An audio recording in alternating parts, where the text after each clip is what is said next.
them can step on them. So it's a real concern that everybody practice safety. We are going to get through this, but this is no question going to be one of the largest and most complex restoration efforts in U.S. history, without question. How do you prioritize restoring?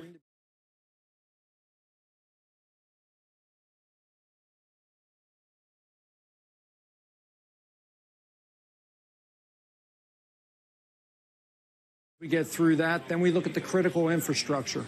We're talking about hospitals, we're talking about police, fire, 911 centers, water treatment and sewer facilities. Then we look at the main trunk lines, if you will, the main lines, main thoroughfares, and where we try to get the most amount of customers back in as quickly as possible. And then we go into the neighborhoods, if you will, house to house. Now, we've invested some $3 billion over the past decade, and we've seen some significant benefits because of that investment and all of that innovation that we've put in. We've actually seen upwards of 1.5 million outages restored since the storm began. So that gives you a sense that investments in the infrastructure do work. But when you're talking about a storm of the magnitude of Irma coming onto shore, and then again facing all parts of our territory, this is a challenge we and others are going to have to really work through. And the best thing we can ask is that our customers just understand and be patient and be safe. Well, be safe. What worries me, and I'm sure worries you and a lot of other folks, those power lines that are down, especially as you point out, in the water right now. How dangerous are they? It's very dangerous. We don't have a good count yet because we are assessing the situation. That's the first step in all of this. So we're out assessing the southern part of our territory, Miami-Dade County, Broward, West Palm, the Treasure Coast. And we will work our way up to the northern part once the storm exits. Our crews can't fly their buckets in anything less than or anything greater rather than 35 miles per hour. As far as the West Coast, we'll be doing the same thing. But it's not just the power lines, Wolf. It's also generator use. A lot of customers in Florida, a lot of your viewers have generators, and they use them. If they have generators, they need to put those in operation outside the garage, away from windows and doors. You know, the fumes for carbon monoxide can be absolutely deadly, and what we have found in restorations like this is most of the fatalities occur after the storm has passed, not during the storm. So people let their guard down, the weather gets nice, the sun comes out, and they feel like life's going to restore to normal pretty quickly. That is the most dangerous time, and we're asking people to actually stay off the road. The governor has been extremely forward-leaning in making sure that evacuations have been pushed forward. All local, state, and federal officials have been saying the same thing, and we're going to work with them. We're going to work with the community. We're going to get the lights back on as quickly as we can.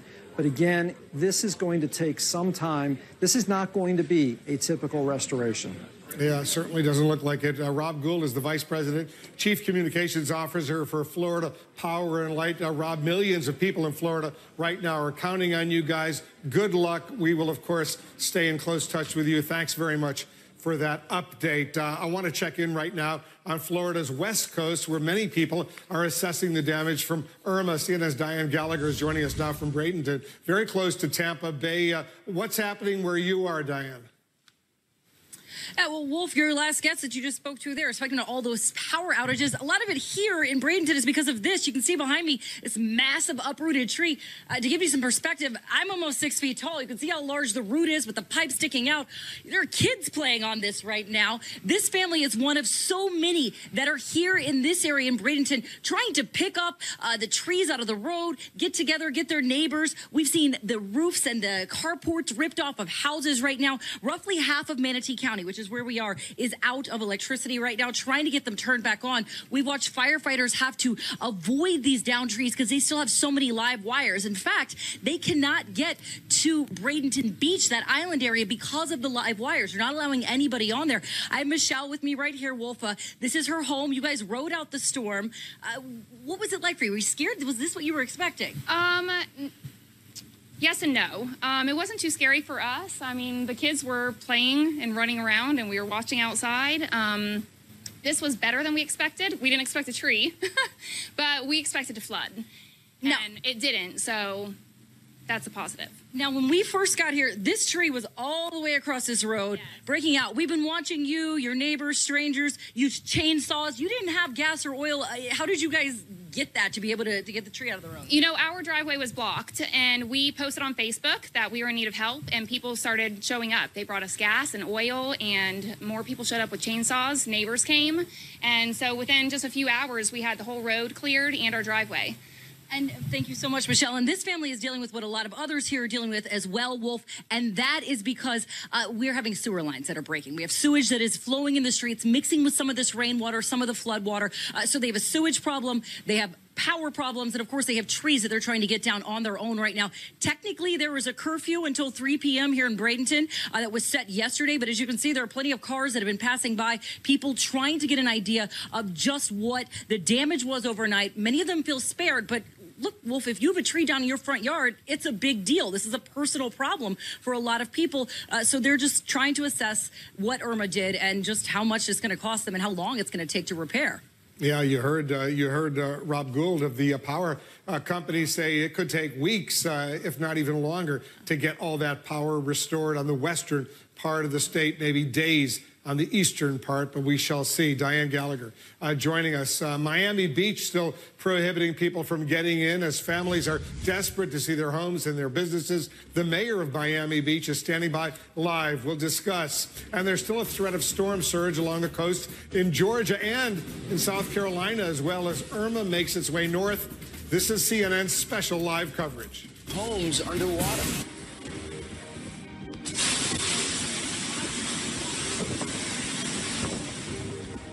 The massive storm blamed for at least 25 lives across the Caribbean and 5 in Florida, including 2 police officers, as Hurricane Irma surges north. Its path of destruction now sparking rapidly rising, life-threatening water levels. Storm surges that could climb another 5 to 10 feet. The surge is still ready to come, and we have not hit high tides. There's a lot of unknowns, and that's what you worry about. Pray. I don't see prayer as a last resort. It should always be a first resort. As Irma's multi-day siege rages on, we have live team coverage across the state of Florida. We begin in Naples, where people just got hammered by this storm, and 90% are waking up without power there. Griff Jenkins joins us live with the breaking details that are unfolding in that area. Griff? Hey, Ainsley. Good morning, guys. It is light finally coming up here, and we're just getting a look at what this was here in Naples, and that is a catastrophic wind event. Power lines, palm trees, and pools of standing water, some rising flooding, not necessarily storm surge, but certainly rising floodwaters are making the area treacherous as people wake up without power. I'll just give you a very quick look. You can see this shopping center, that sign knocked down just.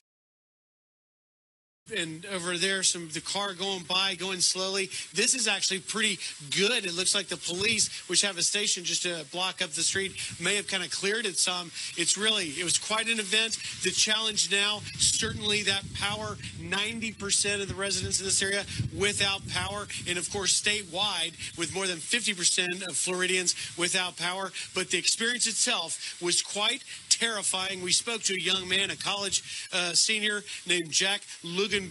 He was with his parents, and he tried to do everything he could during those harrowing moments. Take a listen. There was a solid probably like 15 minutes where it was beating on the window, where me and my dad were just standing there. And the only reason we stopped is because it got to the point where we felt it beating so hard that, okay, we're just going to leave the room, close the door, and hope nothing happens. This story is still unfolding. Things are raw here. People are going to get out and try and find things. We just encountered a man trying to go to his business, walking on the road. We talked to him. We'll bring that to you in the next hour. But people are waking up to a lot of shock and a lot of devastation. Untold how much it's going to be. We're going to try and get around and get a better look. The good news is, if there had to be some, it seems the storm surge was perhaps in the range of a couple of feet, as opposed literally see in front of you. It was like you had cars like this. People have been coming out from shelters just to survey the damage. Take a look. This is what streets are looking like when they come see it. Just impassable. This is what is happening in all the suburbs, really, along Miami-Dade, Broward, Palm Beach County. 58% of the state without power. 58% of its residents without power this morning. Just astounding. And really, Miami may not have been as hard hit or close to the eye, but we got hit hard, despite the fact that the eye did not go through here. Again, we had power lines down, water 3 feet high in Brickell Avenue in downtown, cranes collapsing, at least 2 in Miami and another in Fort Lauderdale.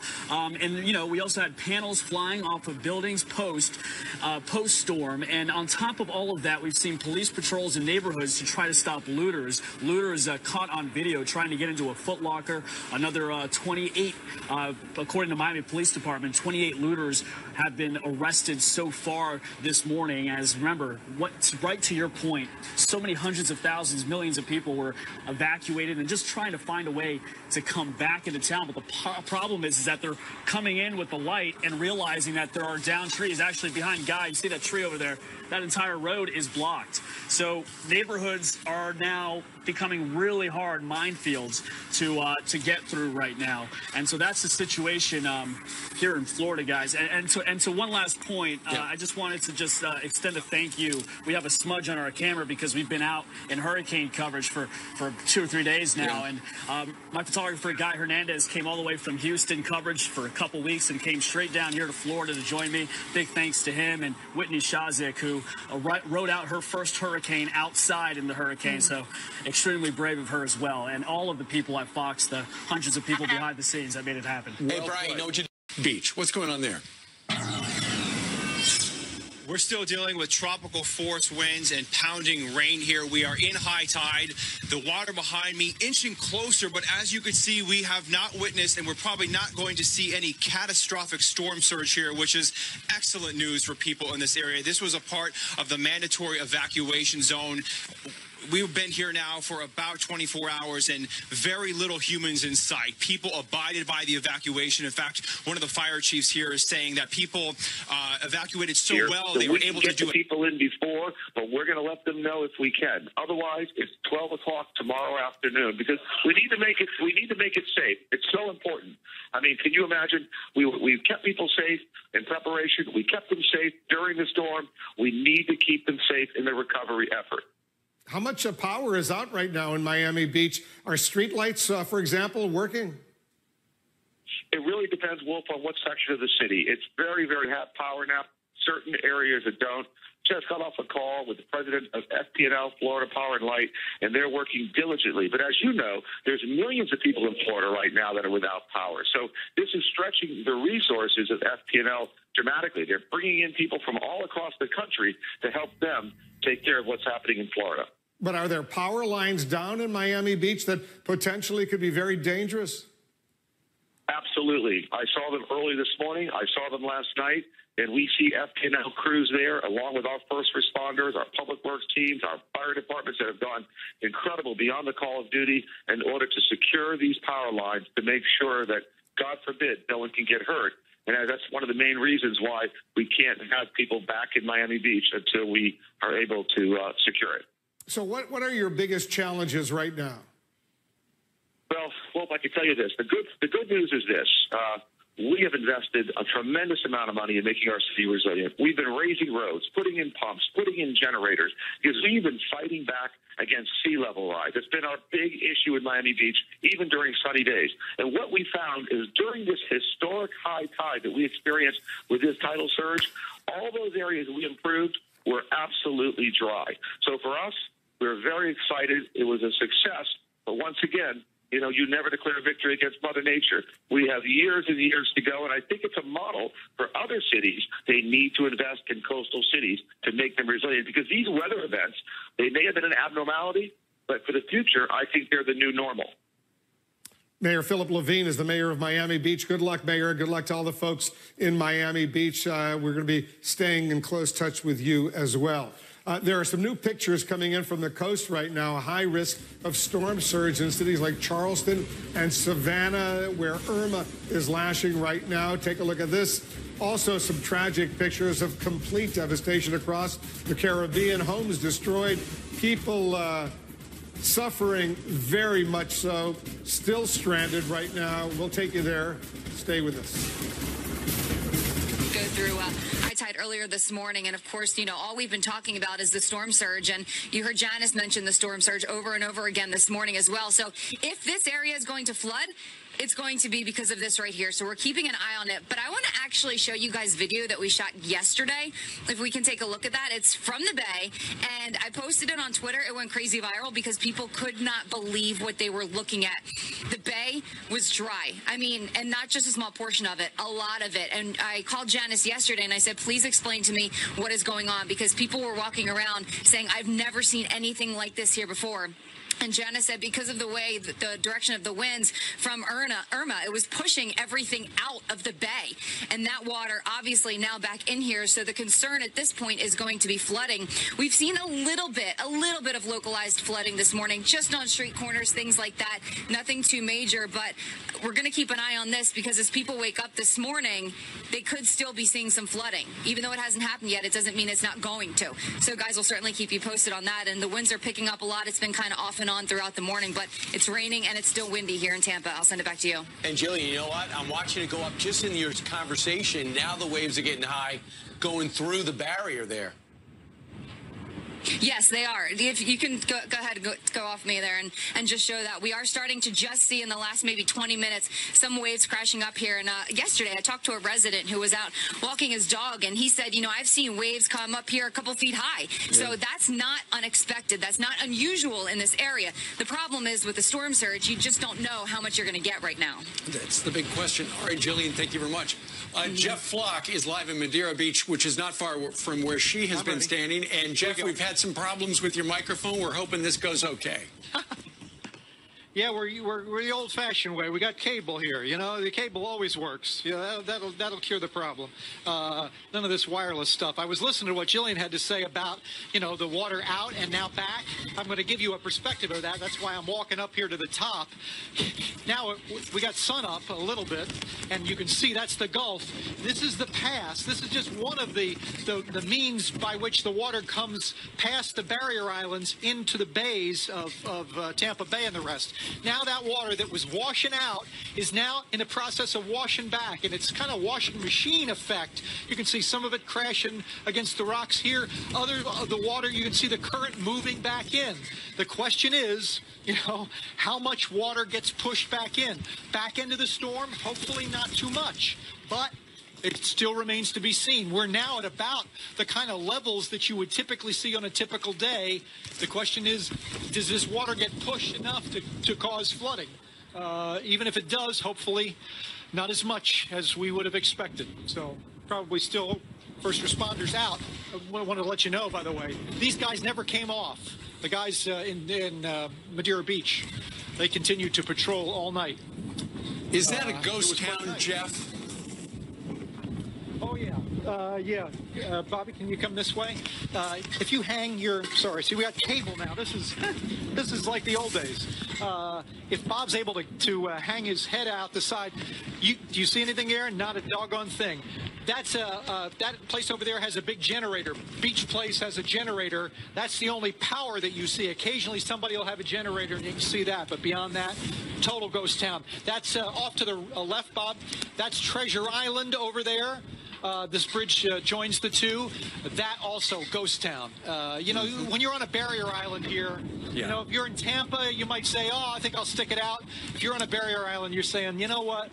We'll come back on a nicer day. You know, even in a hurricane, the place is beautiful. Yeah, I mean, I know the surge continues, but I was expecting, Jeff, to see just all of those roads, all of those docks completely underwater. I was expecting to see a lot.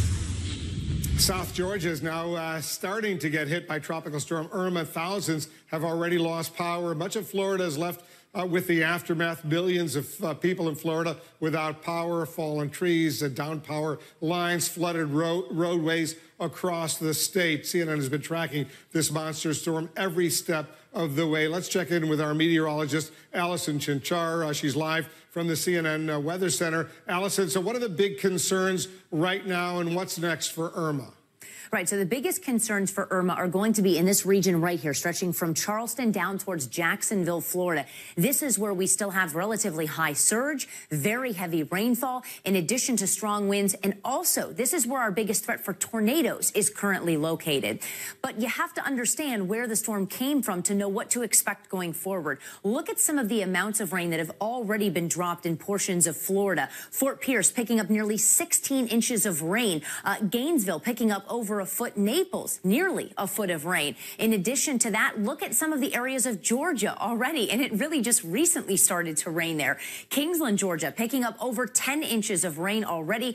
Homeland, just about 8 inches of rain. And you have to keep in mind, for Georgia, the rain is still coming and likely will for the next several hours. So those numbers are going to go up. In terms of wind speed, we're not likely going to see numbers like this going forward, but they're still very impressive nonetheless. Naples picking up a wind gust of over 140 miles per hour. Marco Island picking one up at 130 miles per hour. Storm surge is still a concern for portions of Florida right now, mostly on the western coast of Florida. The highest being the region north of Tampa as you push in towards the Panhandle. But even around Tampa and Fort Myers, you could be looking at 2 to 4 feet or 3 to 5 feet, respectively. We're also talking about the region on the east. We talked about it, Charleston down through Jacksonville. We could be looking at storm surge in some of these areas of 4 to 6 feet.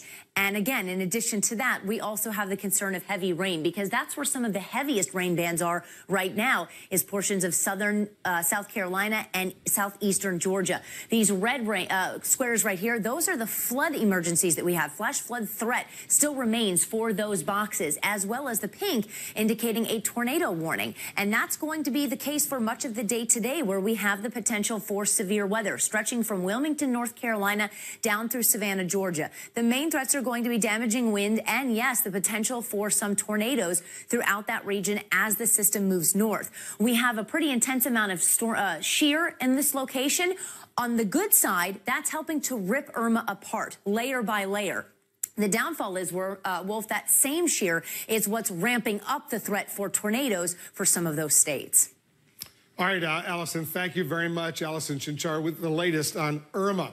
We originally feared the worst for the southeastern part of Florida. Tens of thousands fled areas like Miami and West Palm Beach, expecting to bear the brunt of the catastrophic storm. Our John Berman is joining us now live from Miami. John, just a few minutes ago, the mayor of Miami Beach told me that they didn't just dodge a bullet, they dodged a cannon. Is it a similar story in Miami where you are?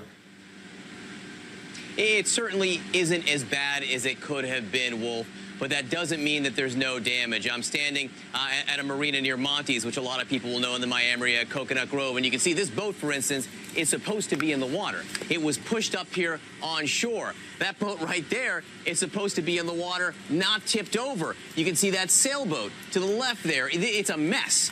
One of the things that happened here is it appears one of the large boats in the marina simply broke free and swept in with that storm surge, pushing everything up here on shore. People have been texting me all morning. They knew we were in Miami, saying you got to get over to Coconut Grove if you want to see real damage from the storm. You know, they did have storm surge in downtown Miami as well, Wolf. You know, Brickell, the neighborhood there, Brickell Ave, 4 to 6 feet of water of storm surge covering that road. It's gone now. The good news is it has drained out. Miami trying to get back on its feet. Schools closed indefinitely in both Miami-Dade County and Broward County. A couple reasons. They need to check and make sure they're structurally sound, and some are still being used as shelters. No word yet when they'll be up and running. 60% of power lights, traffic lights, I should say, still down in Miami. I haven't seen one working yet, so 60% to me seems a pretty conservative estimate.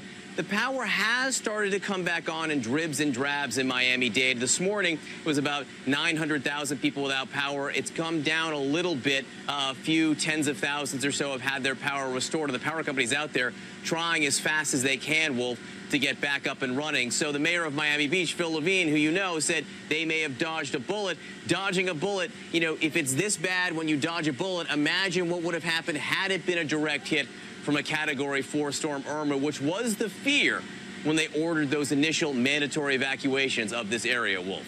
That area where you spent a lot of time on Brickell Avenue in downtown Miami, the financial area, an area well known to a lot of our viewers. It was flooded heavily, but you say it's now drained, but it still looks disgustingly dirty. How long is it going to take to clean up that area so people can feel comfortable once again going out there and walking around?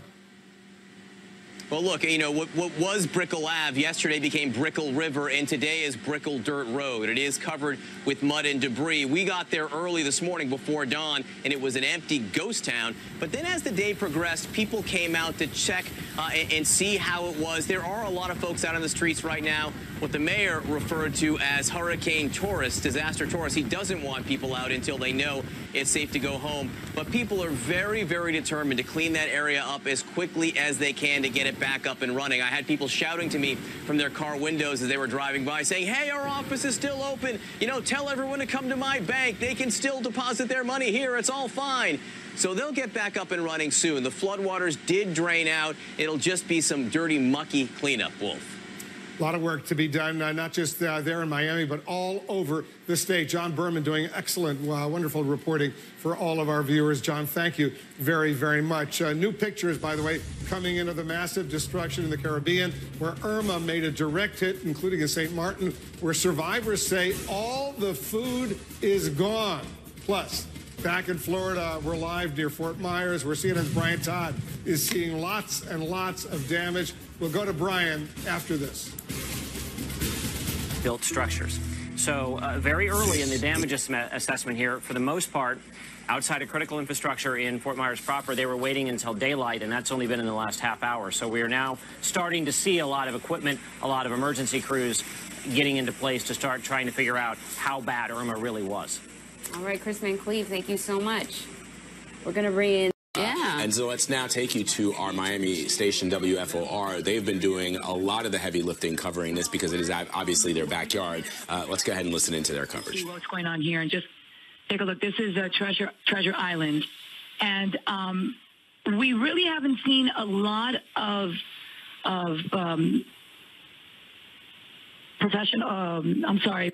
police officers clearing the road. It was just that one in North Miami Beach, but I'm sure that now that the sun has come up, we will definitely be seeing a lot more of them. And Maribel, just talk about some of the conditions you encountered. I know you've been driving around there in that northeastern part of the county there, but tell us what you were dealing with as you made your way from the northwestern part here in Doral, and you had to cross over. It looks like you're running into some flooding there, so be careful. Yeah, there's a bump here. There's a bump here on the road.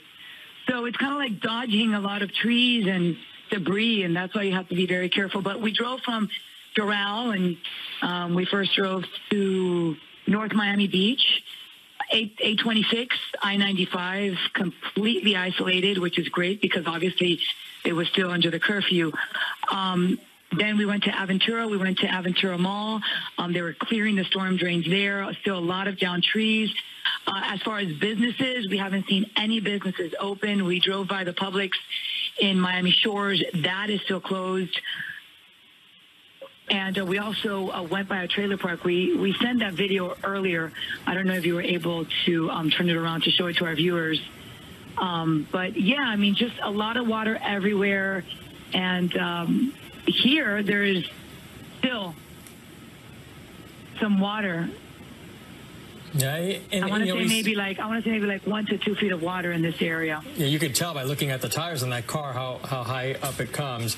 And we've seen some cars as you drive around also out there. Have you seen any people, just out of curiosity, walking around? I imagine that this was part of the area that was evacuated for the storm. Well, you see there's a resident right there. I don't know if she stayed or if she's just getting home. It seems she's assessing the damage, but you can tell that the water, look at the water line on the garage. I don't know if you can see from here where it went up.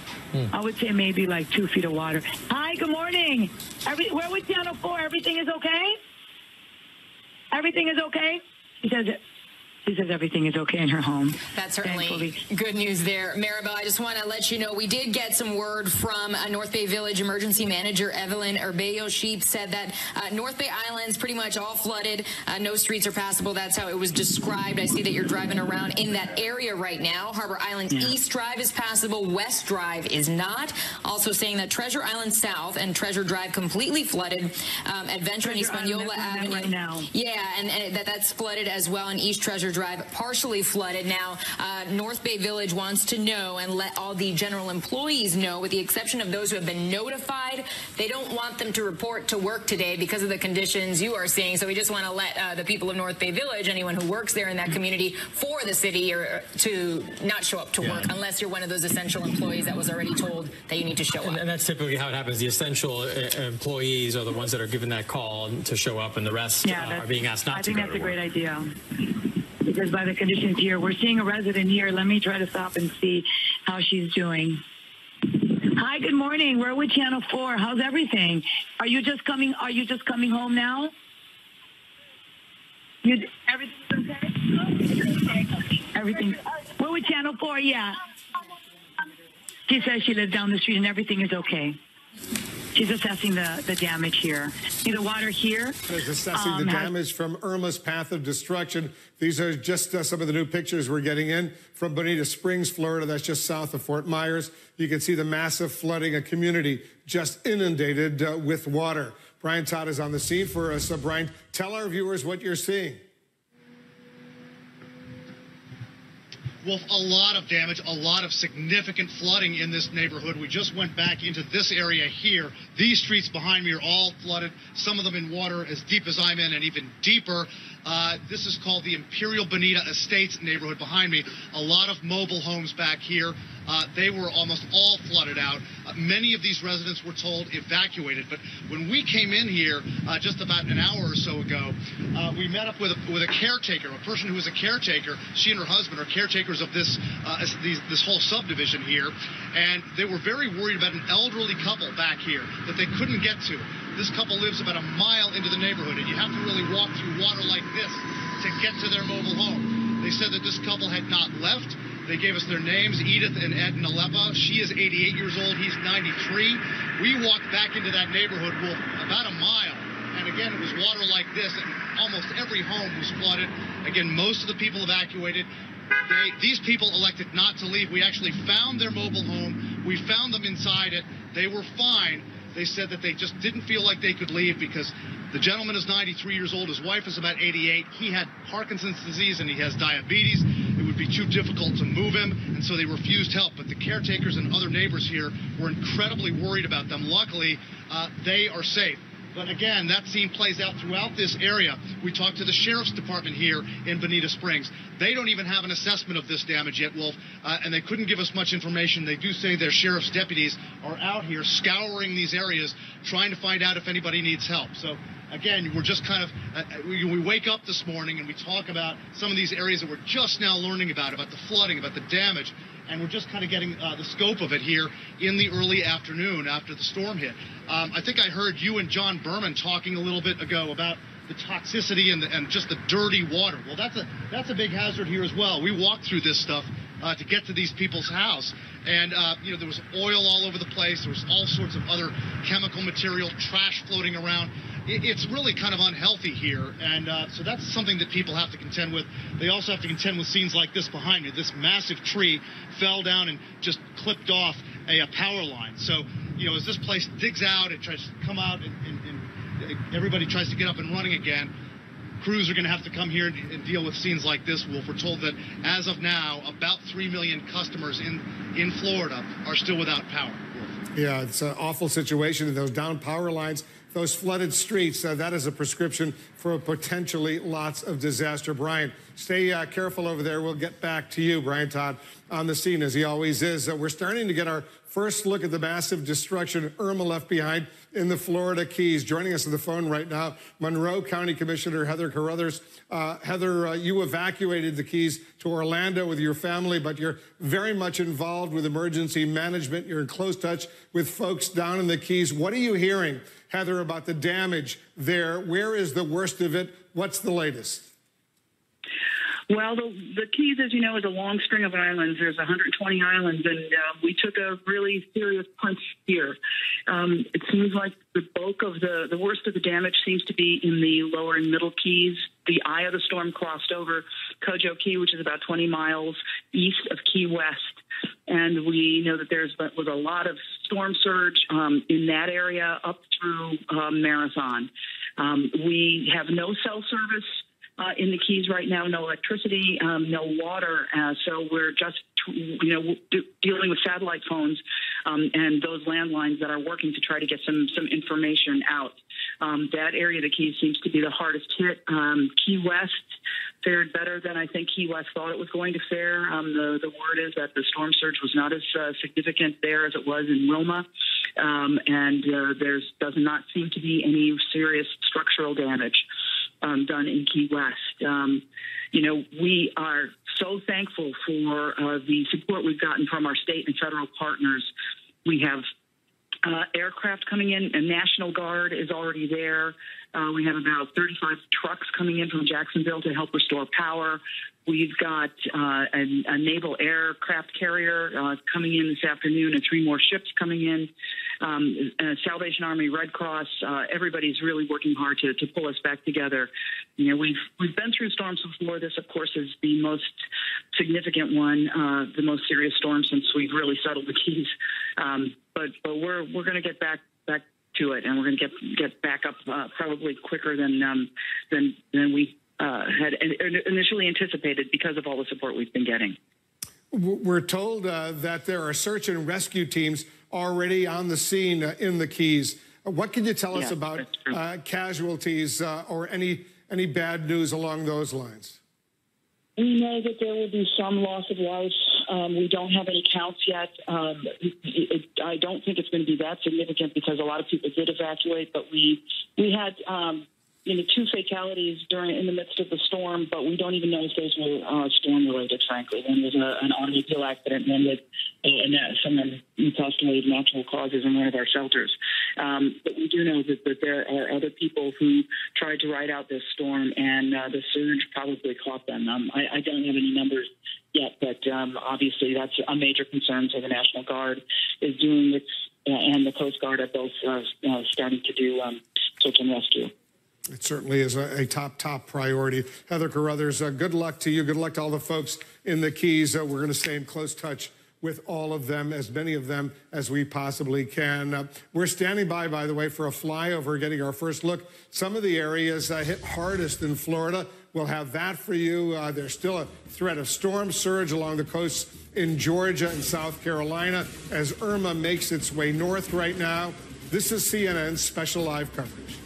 Officers into the streets to rescue people because it's just too dangerous. The fire chief saying one of the hardest things, the most difficult thing for him is to tell his guys, you can't go out and do your job that you're trained to do because it's just too dangerous. So for people in this area who did not heed the evacuation warnings, the mayor and fire and police warning you to stay inside. Even though the sun is coming up, don't step outside right now. This is some of the strongest winds we have seen since we've been here.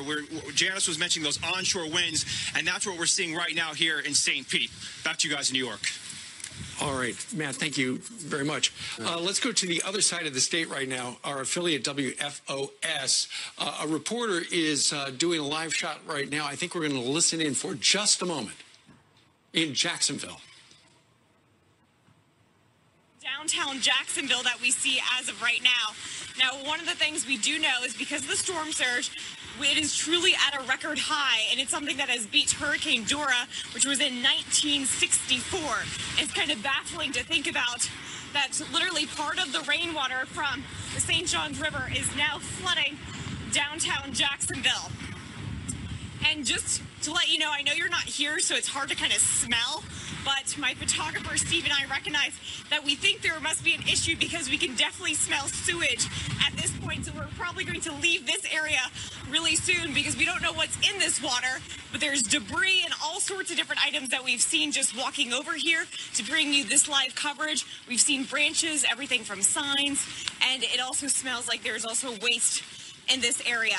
Reporting in downtown Jacksonville, Caitlin Chana, CBS 47, Fox 30. All right, great. Boulevard. Tell us about where you are and what's happening there. We're in Tampa. We're on Bayshore Boulevard and Delaware Avenue. And take a look back here at the bay because it's getting pretty rough out here. And I'll tell you guys, just from eyeballing it, we've seen the water rise about 1.5 feet in the last few hours. We did go through high tide earlier this morning. And, of course, you know, all we've been talking about is the storm surge. And you heard Janice mention the storm surge over and over again this morning as well. So if this area is going to flood, it's going to be because of this right here. So we're keeping an eye on it. But I want to actually show you guys video that we shot yesterday. If we can take a look at that. It's from the bay. And I posted it on Twitter. It went crazy viral because people could not believe what they were looking at. The bay was dry. I mean, and not just a small portion of it, a lot of it. And I called Janice yesterday and I said, please explain to me what is going on, because people were walking around saying, I've never seen anything like this here before. And Janice said because of the way, the direction of the winds from Irma, it was pushing everything out of the bay. And that water obviously now back in here. So the concern at this point is going to be flooding. We've seen a little bit of localized flooding this morning, just on street corners, things like that. Nothing too major, but we're going to keep an eye on this because as people wake up this morning, they could still be seeing some flooding. Even though it hasn't happened yet, it doesn't mean it's not going to. So guys, we'll certainly keep you posted on that. And the winds are picking up a lot. It's been kind of off and on throughout the morning, but it's raining and it's still windy here in Tampa. I'll send it back to you. And Jillian, you know what? I'm watching it go up just in your conversation. Now the waves are getting high going through the barrier there. Yes, they are. If you can go ahead and go off me there and just show that. We are starting to just see in the last maybe 20 minutes some waves crashing up here. And yesterday I talked to a resident who was out walking his dog, and he said, you know, I've seen waves come up here a couple feet high. Yeah. So that's not unexpected. That's not unusual in this area. The problem is with the storm surge, you just don't know how much you're going to get right now. That's the big question. All right, Jillian, thank you very much. Jeff Flock is live in Madeira Beach, which is not far from where she has been standing. And Jeff, we've had some problems with your microphone. We're hoping this goes okay. Yeah, we're the old-fashioned way. We got cable here. You know, the cable always works. Yeah, that'll cure the problem. Force and power. And believe it or not, we are still feeling the after effects of Irma. It's putting on quite a show here on the Havana seafront. Just yesterday, Wolf, this whole area would have been underwater. The ocean came racing in, flooded the homes that you see behind me. People have taken all their possessions out to dry them off. A lot of people had to go up to neighbors' homes to get through the storm because they said they had never seen in years of living through these storms, a storm come in and fill up their homes with 1-2 feet of water. So it was destructive even as far away as Havana. The government has been clearing debris, trying to restore electricity. Of course, had that sad news today that 10 people had died, 10 Cubans had died in the storm. That is a lot for Cuba, a country that prides itself on its hurricane preparation. So obviously there's a lot to learn from the way this very, very powerful storm has ravaged Cuba over the last few days. But at least now, Wolf, the sun is out and the recovery process has begun. When you say the recovery process, it's going to be an enormous amount of reconstruction, right? Absolutely. You know, you talked about buildings collapsing. Now is the time, actually, when it gets even more dangerous. The sun comes out, it dries some of these waterlogged buildings, and a lot of times, you know, some of these buildings behind me are hundreds of years old. They have not been maintained, and when after a storm the sun comes out, dries them out.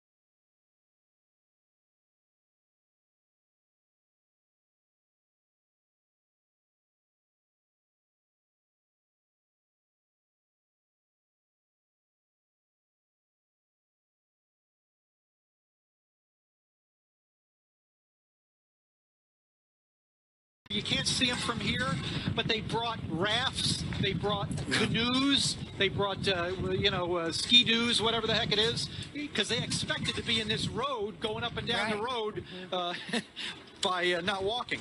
So, well, they were prepared. We're prepared. And you just never know. Yes. All right. Jeff Flock and Bob, the cameraman, thank you very much. You seeing behind you, what's going on there, and tell us what you've seen over the last 24 hours.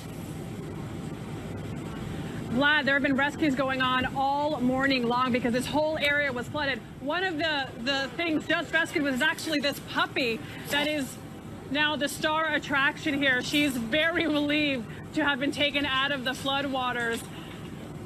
She's been playing with some of the rescuers all morning here. Now, the fire chief told us that this whole area was covered with water when he got here around 2 a.m. We've seen dozens of people taken out of here by the National Guard on trucks. We saw one truck going this way. They were actually waving to the rescuers, thanking them, cheering as they were being taken out of here. We saw small kids wrapped in blankets being taken out, some with their belongings on backpacks. Now, these are people who had to hunker down through the storm. We don't know exactly why there was flooding. We were told there was a retention pond nearby that may have overflowed. Now, the folks right now are safe, but the fire and rescue teams are reassessing to make sure that they've covered every house and they don't need to come back to check on other houses. They are going to do an extra sweep just to make sure there aren't some people here. Now, keep in mind, there are actually people here who didn't want to leave, who are still in their houses that the fire and rescue teams went to and have refused to leave. Now, those folks are being allowed to stay, but the fire chief is very concerned about that, of course. Nearby, there was a 30-foot sinkhole that forced evacuations there in that neighborhood. The people have been taken to a community center because with these conditions, it's too dangerous to take them too far. So they'll be relocated to a proper shelter later on. Now, things are very, very fluid right now. Even though, you know, the strongest winds are likely behind us, it's very dangerous. There's debris everywhere, trees, you know, branches still breaking off, of course, down power lines. So the mayor wants everyone to stay inside until the 6 p.m. evacuation order is lifted, unless they hear otherwise from officials. Vlad, Anne-Marie. Adriana, I know a lot of people, like you mentioned, hunkered down. What were they expecting in Orlando, and did they get what they were expecting? Anne-Marie, I missed the end of your question there because it's a little difficult to hear just because of how, you know, tough it is to connect to you guys in New York with these high winds. Oh, yeah. But yes, folks are hunkered down. When we were out there in the thick of it last night, you know, it was hard just to not, you know, fall, to, you know, really brace yourself. There was a pole next to us, and at times I would just have to lean against it to make sure that I wouldn't lose my balance. You know, we were out there filming with water and wind coming from every direction. Just when you turn this way, you know, it would start coming from this direction. There was really no escaping it. So that is why the officials say you have to really stay inside. And what they have been emphasizing is that the bulk of injuries that are related to hurricanes like this actually take place after the hurricane. So today, tomorrow, these following days where folks are going to be going outside and cleaning up, because hospital officials actually told us that one of the top injuries they see at their trauma center after a hurricane are related to chainsaw accidents. People who come outside, see a broken branch, take a... Hi there, and thank you so much for being with me on this Monday afternoon. I'm Brooke Baldwin. We are continuing our special coverage of what is now Tropical Storm Irma. After its 130-mile-an-hour winds tore through parts of Florida, Irma has now been downgraded, but is still barreling toward Georgia, the Carolinas, and Alabama. This hour, the city of Charleston is at risk for flash floods. Savannah is bracing for possible tornadoes. But as this storm pushes on, we are getting new images in of the devastation in Florida. Listen to this. More than 6 million people are without power. It is high tide in Jacksonville, bringing in a record-breaking storm surge that is taking over major roadways. Our CNN cameras capturing some of the first video of the Florida Keys. And just when you look at all these pictures, the devastation is stunning. My colleague John Berman is joining me for the next 2 hours live there in Miami amid boat debris, it looks like, down in Coconut Grove. John Berman, I mean, I know you were in the thick of it during those 100-mile-an-hour winds last night. Tell me about where you are today. Yeah, it goes without saying, Brooke, it's not supposed to look like this. We're in the Coconut Grove section of Miami outside a well-known bar named Monty's, and this marina was just hammered in this storm. Look at all the boats around me right now. Sailboats, motorboats, tipped over boats, just pushed up onto the shore by the storm surge. And it wasn't just the storm surge. There was one of these larger boats, I think you can see it back there, that broke loose and pushed even more of the smaller boats up here, just tearing up the docks and everything in its path. just a sign of what the storm surge here could do. And the winds, you know, it was Category 1 here in Miami, north of 75 miles an hour. Not even as bad as they felt in some other parts of Florida. Still, Miami today, you know, a long way from getting back to normal. 60% of the traffic lights are out. 800,000 people in Miami-Dade still without power. It's coming back on in some places, but it's going to be a long haul for others. The schools in Miami-Dade and also Broward County north of here closed indefinitely. And as I give you those statistics for just this county, just keep in mind that, again, it's not just here. It's up the East Coast. It's the Florida Keys to the south of me. It's all up the West Coast. And right now, the part of Florida that is dealing with the most imminent threat, or just had to deal with the most imminent threat, Kaylee Hartung up in Jacksonville. And Kaylee, you know, I have to say, after what we went through here yesterday, even looking at all the destruction it caused here around me, watching those floodwaters rage past you earlier, that was quite a sight.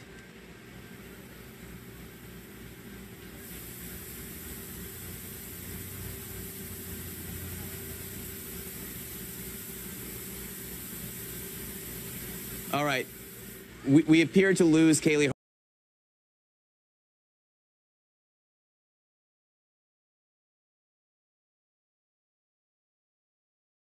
Hartung, who's in Jacksonville right now. As fate would have it, as I'm standing here in Miami talking about the destruction that Hurricane Irma caused here, a friend of mine in Charleston, South Carolina, texted me, showed me a picture of what's going on outside his window. Charleston is getting hammered right now. Joining us on the phone is the mayor of Charleston, South Carolina, John Tecklenburg. Mr. Mayor, thank you so much for joining us right now. I just saw a photo of a boat pushed up on shore from the flooding that's happening in Charleston. Give me an assessment of what you're seeing.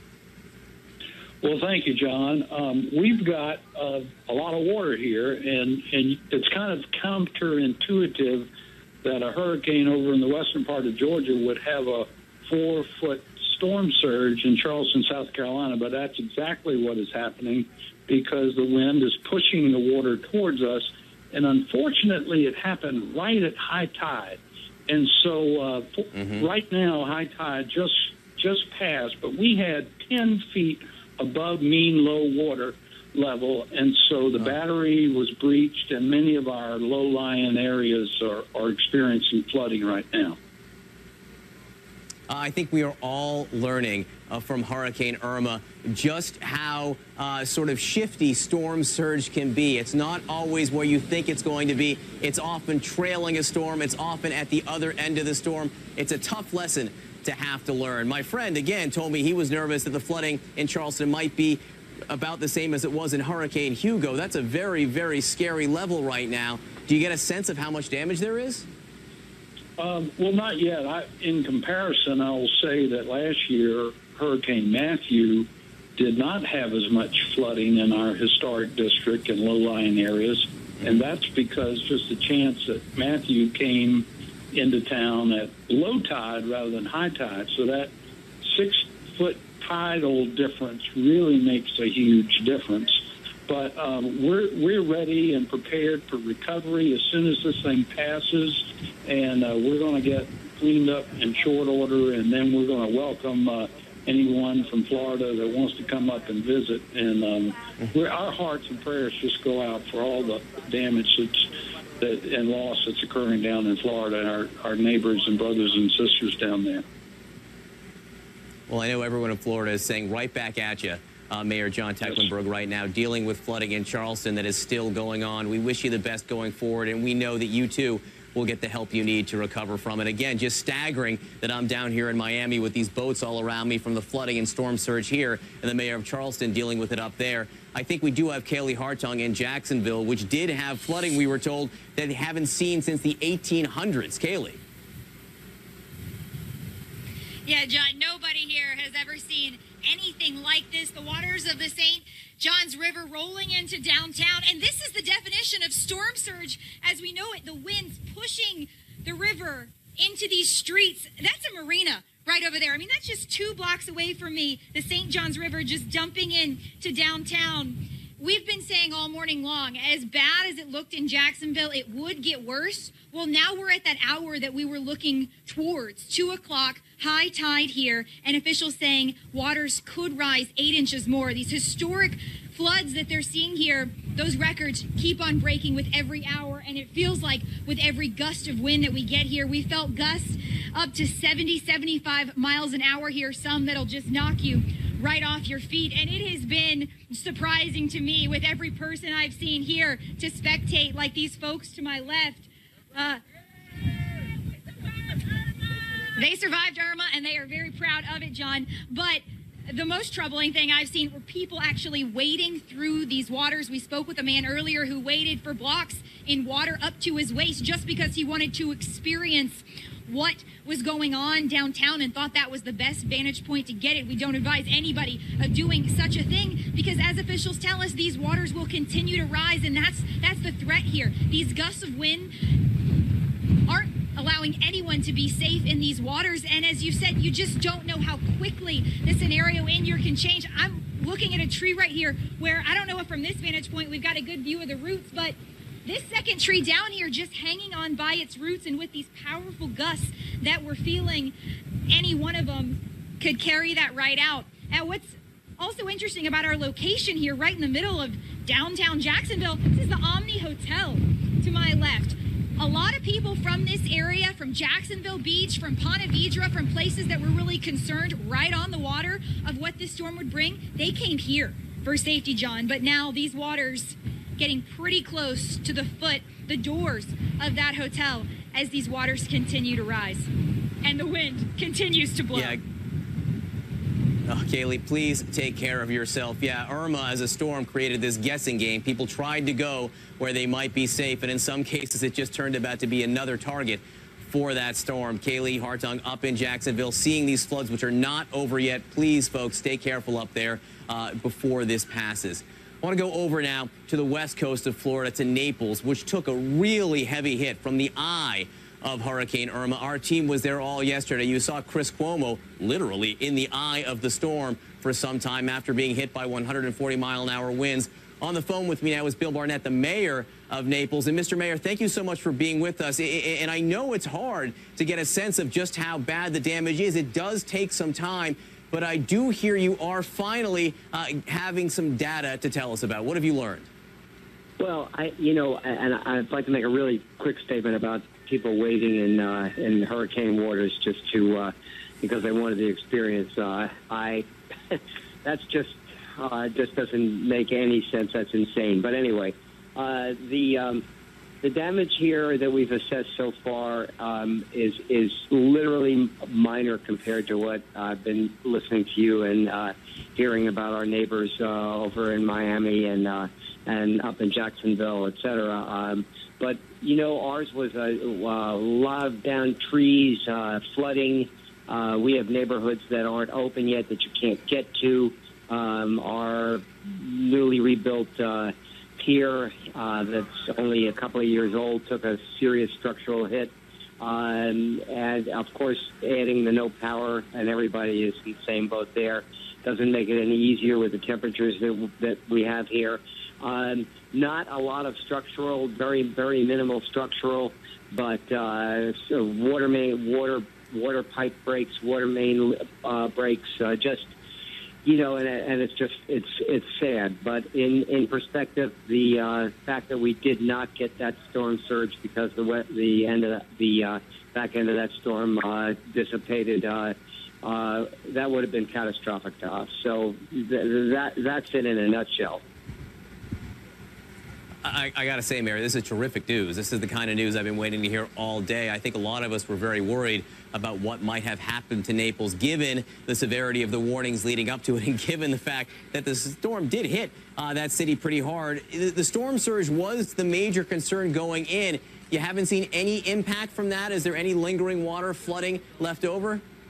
Well, we have some, sure. It was a little bit above normal, but it is receding, and as I say, none of the business district streets were impacted, and we're just we're fortunate. But yeah, we're going to have water for a little while, but nothing nothing compared to what it could have been.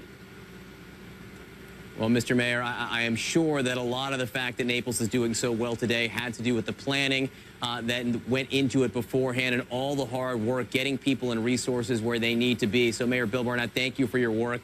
It's just starting, and thank you for being with us right now, sir. Thank you so much. Bye. All right. In the chaos of Hurricane Irma and in the difficulty in assessing what happens after Hurricane Irma, there are a lot of people in this state searching for their loved ones, trying to figure out if everything is okay. Coming up, we're going to hear from someone looking for two family members still here. Stay with CNN She's Special assessing the damage, but you can tell that the water, look at the water lines on the garage. I don't know if you can see from here where it went up. I would say maybe like 2 feet of water. Hi, good morning. Where with Channel 4? Everything is okay? Everything is okay? She says everything is okay in her home. That's certainly thankfully. Good news there. Maribel, I just want to let you know we did get some word from North Bay Village Emergency Manager Evelyn Urbello. She said that North Bay Islands pretty much all flooded. No streets are passable. That's how it was described. I see that you're driving around in that area right now. Harbor Island East Drive is passable. West Drive is not. Also saying that Treasure Island South and Treasure Drive completely flooded. Adventure and Hispaniola Avenue. Right now. Yeah, and that's flooded as well. And East Treasure Drive partially flooded. Now, North Bay Village wants to know and let all the general employees know, with the exception of those who have been notified. They don't want them to report to work today because of the conditions you are seeing. So we just want to let the people of North Bay Village, anyone who works there in that community for the city, or to not show up to work unless you're one of those essential employees that was already told that you need to show up. And that's typically how it happens. The essential employees are the ones that are given that call to show up, and the rest are being asked not to go to work. I think that's a great idea. Because by the conditions here, we're seeing a resident here. Let me try to stop and see how she's doing. Hi, good morning. We're with Channel 4. How's everything? Are you just coming home now? Everything's okay? Everything. We're with Channel 4, yeah. She says she lives down the street and everything is okay. She's assessing the damage here. See, the water here has receded at this point, but I think it's a great judgment on behalf of North Bay Village to tell the residents and the employees to stay home. Hi, you see they're starting to clean up already, and they're coming out now. Some folks who are just coming back home. There you see it. And again, we're just seeing this for the very first time. Yeah, you know, one of the trying to bring it to our viewers. One of the tips that I've seen from our reporting partners at the Herald when it comes to people trying to do a little bit of cleanup at their homes is you want to pick up just the small debris to, in case there's any winds or anything later on in the week, to keep that from flying and causing more damage. And also, as I'm seeing all that flooding there, if any of that flooding gets into the homes, another good piece of advice here is if you have any, and you see some people that are doing that small debris. All right, you've been listening to coverage from our Miami station WFOR as they continue to assess the damage. Daylight breaking there. We're seeing some of the first images. Let's bring in Congresswoman Ileana Ros-Lehtinen. She's there in Miami. She waited out the storm in her district and is on the move now. Congresswoman, what are you seeing around you? Well, all you for Miami-Dade from 7 a.m. to 7 p.m. The city of Miami has a curfew too, and the city of Miami Beach. There's just no reason for anybody to be wandering around, and there are no gas stations that are operating as of yet. Well, all... Congresswoman Ros-Lehtinen, we thank you so much for spending some time with us to talk about this. It's just incredible when you see some of the pictures that are coming into us. But at the end of the day, I think what we can say and what you've highlighted for us, Congresswoman, is the fact that although this was a major hurricane, it appears at least now that we haven't had the significant loss of life that we saw in hurricanes previous. And although the damage is extensive, and that is a great question, Congresswoman, about Florida Power and Light to figure out exactly what's going on. 60% of the state without power. We knew this hurricane was coming for about a week, so that'll be an interesting question to dig into. But Congresswoman Ileana Ros-Lehtinen, we thank you so much for spending. Show you what we're seeing down here, guys. All right, Michelle, thank you so much. Please stay safe out there. Your safety is #1 priority. But thanks for bringing us. Videos all morning. Jessica. Yeah, Corey, like you said, been going through these all morning as they come flooding into our Wink newsroom, and a lot of you will be returning home to significant damage once you do today, with cleanup many days ahead. This is video I want to show you sent in from Wink News viewer Lindsay Dowdy. She left her home in Island Park. Remember, that was one of the areas that was hit hard already by all of the flooding before Hurricane Irma. Now, Lindsay decided to ride out the storm at her family's house in Bonita Springs. Take a look. This used to be a parking overhang. And I know it's a little bit pixely. That's because this is cell phone footage sent to us. But that overhang has just completely been destroyed. And all of those panels coming really close to the homes, again, this neighborhood in Bonita Springs, and also lots of the cars underneath that structure now have damage. Going to show you some pictures as well. Wink News reporter John Treeweiler snapped these. He's been covering the storm in Cape Coral for the past couple of days. Take a look. This is as Hurricane Irma was so strong, and actually these are the line still packing wind and rain and a surge threat. So let's go to Allison Chinchar in the Weather Center. Where is Irma now, and where is the real concern beyond Florida here? Right. So the big concern at this point in time and going forward, at least the next couple hours, is going to be the stretch from Jacksonville up towards Charleston, South Carolina. We still have a surge threat in this location. We still have the potential for severe weather in some of these locations. So that's where the big threat is going to be right now. However, some good news, at least for Jacksonville folks that have been experiencing incredible amounts of heavy rain the last couple of hours. You can see some of the wind there from that video on the other side of your screen. The good news is the majority of that rain is well out now. You should actually start to be seeing some clearing there in the short term, which will allow folks to get out and assess some of the damage in those regions and begin the cleanup process. South of Jacksonville, as you go a little bit further south into Florida, look at some of these rainfall totals that we had. Nearly 16 inches in Fort Pierce. Around Naples, a foot of rain fell. Into Georgia, as you cross over north from Jacksonville and go into that southeastern portion of Georgia, look at some of the rainfall amounts here. 10 inches in Kingsland. We've been talking about Homeland at 8 inches of rain. And some of those spots in Georgia, it's still raining. So those numbers likely to go back up. In terms of wind gusts, Naples, Florida, taking a wind gust of 142 miles per hour. Marco Island, 130 miles per hour. Keep in mind, some locations along the Keys may have actually had higher numbers than this, but a lot of the weather stations in that location broke. So we just don't have official data in from some of those locations that could have potentially had higher wind gusts. Here's a look at the radar. This is where we are dealing with the heaviest rain at the moment. Again, just north of Jacksonville, around Savannah, up towards Charleston. This is where some of the heaviest bands of rain are occurring at this moment. We have flash flood warnings out for those red boxes that you can see here because they've just been training. They've been hitting the same spots over and over again. And again, just north of Jacksonville, as you get to Savannah, Charleston, even up towards Wilmington, North Carolina, this is where you have the main threats for severe weather that will be occurring today. Damaging winds as well as the threat for tornadoes. We still have tropical storm warnings out. Places like Tallahassee, also Jacksonville. But it also pushes further north because of the strong winds. Even though the storm itself has weakened a little bit, it's not gone entirely. So you still have the potential for tropical storm force winds for cities like Savannah, even, Brooke, into a big city like Atlanta. Yeah, I was talking to my parents last night about they're in Atlanta, thinking about them. And also, I think I saw something like 38,000 people already out of power in Savannah alone. Allison, it's not over, as you well know, and the rest of us need that reminder. Meantime, the Florida Keys took the brunt of Hurricane Irma's powerful winds and storm surge. Instead of evacuating, some people actually decided to ride out the storm on boats in the Florida Keys, and now at least 2 of those individuals are missing. So with me now on the phone, Joey Fago. Joey has an uncle and a cousin who decided to weather Hurricane Irma on a boat in Marathon, Florida, very, very close to where Irma's eye wall passed by. Joey, it's Brooke. Can you hear me? Yes, I can. Okay, so let's just get right to your uncle and your cousin. When was the last time you heard from them? About 7 a.m. yesterday. 7 a.m. yesterday, and explain to me why they thought it was a good idea to ride it out on a boat. Well, they do live down in Marathon, and they're local fishermen. Sure. So that is their home, and they had some issues down there getting out and some issues with the boat, and unfortunately they couldn't leave at the time.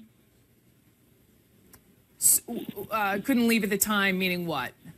They couldn't leave in time, so they couldn't leave in time. Roger, got it. So they were on the boat. What kind of boat are we talking about? How big? It's a 48-foot sport fishing boat. Okay. And had they been down there through other hurricanes? Is this something they knew? They knew what to do. Okay. Yeah, good. my uncle's 60 years old. He's a well-seasoned fisherman. He's been through all major storms. We know, he's very well versed and well educated in that. His son is younger and works with him. So they know what to do. We just don't know what's going on down there. Our biggest challenge right now is just trying to get in contact with them. We've got access to air and boat to get down there, but we can't get in there. The state has banned all ability for us to fly down there, and the seas are too rough for a boat. Which is, I'm sure, incredibly frustrating for you, because you want to hear from, of course, your family members. Have you been able to pick up the phone and call rescue crews or anyone who can give you an idea when or how a search of the area could begin? Yeah, we're working on all that. The only update we have is the National Guard is there, and they're working their way from Key Largo down. But there's no communication back. I'm here with my whole family, my aunt, who's my uncle's wife, and her son. We're all here together, just trying to figure out our next move. We need to get down there. We just, of course. No, forgive me for jumping in. When you talk about your aunt, how's everyone feeling about this? Are they afraid? Everyone surprisingly is pretty good. We have a lot of confidence in Uncle Tom and Joey. But you don't know. But that's why we're trying to get down there. We need all the resources we can get to get down there to try to rescue them and see who else is down there. I've reached out through my page on Facebook to try to see who other people that are stuck down there, so we can help them as well. I got you. You just need more information, and I'm sure you'll get it soon enough. I hear your confidence in both Tom and Joey. Lastly, just if people are watching, if they're in Marathon, if they're able to reach out, I don't know, to you, or are you on social media, or maybe we can somehow figure out a way to relay that, so that if they know where they are, we'll get in touch. I don't want you to give your phone number out on national TV, but we'll figure something out. Joey Fago, thank you so very much. We'll stay in close contact, and if you could, please. Yeah, I appreciate the time. Anything you could do to just try to get it out there that we just need contact down there. We need to get down there. They're blocking all access for us to get into the Keys. So I'm sure we're not the only ones. But what can you give me the name of the boat? Just some sort of It's called Marlin Mahir. It's a 48-foot sport fishing boat with a tuna tower. It's a very large boat. Got it. Joey Fago, we're going to try to help you out. Thank you so very much, and stay in close contact. Thank you. Thanks. And coming up next here on CNN, we're now on the ground in one of the places that took the hardest hit. We will take you to the Florida Keys next. Spying is universal. The United States is the prime target. Across the globe, America faces relentless enemies. Down there at the end of the stop sign, just in the 15-20 minutes that we've been there, the parking meters next to the stop sign just continue to be further and further submerged. You can look, the waves really are lapping up here into this intersection. The businesses, it looks like somebody maybe wrapped up a post office box, but the business, which is for lease here, and some of these places down here, which look like restaurants we haven't been able to get down, have not been sandbagged. And so already, with the water still expected to rise maybe 4 or 6 more feet by 2 o'clock this afternoon, what looks like the beginnings of some significant water damage. And again, down this street, another one, if you look all the way down, you can see some cars are flooded. And in the near ground, it looks like somebody's storm shutter has just been completely rendered inoperable because it's laying in the middle of a street where water is piling up. So there is still very strong wind here in Jacksonville. This is a part of Florida where authorities are warning anybody who is in their house and needs to be rescued to go ahead and put a white sheet on their door right now so that the authorities, as the water continues to rise and when it's safe for them to go out, know which houses they need to go to. But it's already an ugly situation. There's no way that a vehicle is going to get through here, and I'm not sure we haven't seen anybody try down here. We did see somebody in a high water vehicle try to get through a little while ago, and they had a hard time. So the situation here in Jacksonville is not getting any better right now, and we will just be here ready to move back as the water rises, Harris. Wow. You know, Peter, as we look, we want to remind everybody that this is more than 400 miles from where Irma first came ashore in the Keys, where you are right now. That is so significant to talk about the size of this storm. I want to hand it off to Brian Kilmeade right now because I think you have a question. Yeah, for one thing, I can't help but notice, Peter, but it doesn't seem bad out. I mean, it seems like the sun is coming out. So this is all about the winds that are causing the turmoil?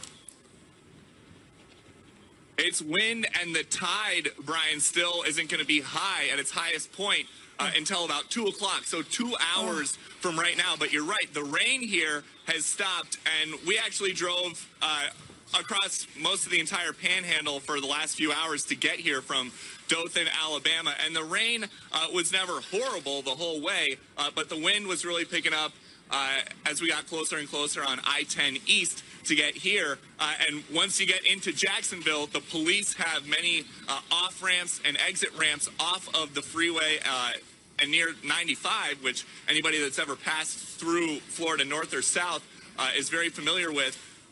They've got them blocked off because there's already high water. Now, it's not the kind of high water that we saw in Houston last week when we were there for Harvey. But again, it is a strong current that's still coming. Wow. Yeah. Thanks, Peter. Peter Ducey, that is not what we anticipated the downtown area of Jacksonville to look like, and we know that the sheriff... Hi. Chris and Lois, well, let me show you what people here in Naples were waking up to today. If you look over my right shoulder here, you can see this massive amounts of debris, and this is actually after it's been cleared out. We drove through neighborhoods today where we saw huge trees completely blocking streets, completely blocking people's yards. We got it down here today with this. You can see the light flooding here. And when we were in the neighborhoods, though, we just saw bulldozers that were already coming and trying to help people clear it out. So you can see, yeah, here's some people crossing through. They're walking through the water here. But yeah, this is what we've been seeing all day is look at these people in such high spirits. And that's something, as we've been talking to people, they're saying they're really happy that there wasn't more damage. They knew the severity of this storm. They knew how bad it was going to get. They boarded up their homes, and they were ready. And when Irma hit, she hit here hard. She was a Category 3. She had 120-mile-per-hour winds, which is why you're seeing all of this debris. But again, people in positive spirits thinking that it could have been worse. Storm surge. The last time they saw those numbers were back in 1964 from Hurricane Dora. But it's not just the flooding that we've seen along some of these streets here in Atlantic Beach.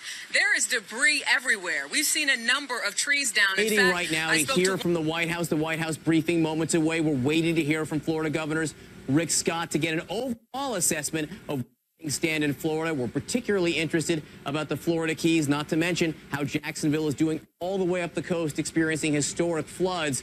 First, though, I mentioned the Florida Keys. Information has been coming out in dribs and drabs all day. There's a lot of concern because some parts have been unreachable. Our Bill Weir rode out the storm in Key Largo. You saw him do just amazing reporting over the last few days. He filed this report to give us a sense of some of the damage he's just beginning to see. Watch this. We're seeing a lot of mobile homes that have been torn apart. Here's a power line. Be careful, Rod. This is some of the most dangerous hazards is live electrical wires. You can hear them buzzing as we go around. And this is just one canal, a sample of the, this is a good, I would say, 300 yards from the coastline, and a lot of the debris just got pounded over here by the winds, the waves pushing, piles of rocks up against doors over on that side of the community. The good news is we get word from officials down in Key West, no fatalities reported. Miraculously, it's amazing, but they're worried about the humanitarian assistance that they're going to need. A lot of elderly and infirm that couldn't evacuate. They need food, they need fuel. They have a desalination plant down there and a generator. So even if they are cut off from the mainland in terms of those supplies, they can get by. All right, that's Bill Weir in the Florida Keys again. The storm made first landfall on the mainland U.S. in the Keys. Then it took that big turn, made second landfall right on Marco Island. Tony, little island with some beautiful houses, but very fragile. When we come back, we're going to have a live report to get an early damage assessment from Marco Island. Stay with us.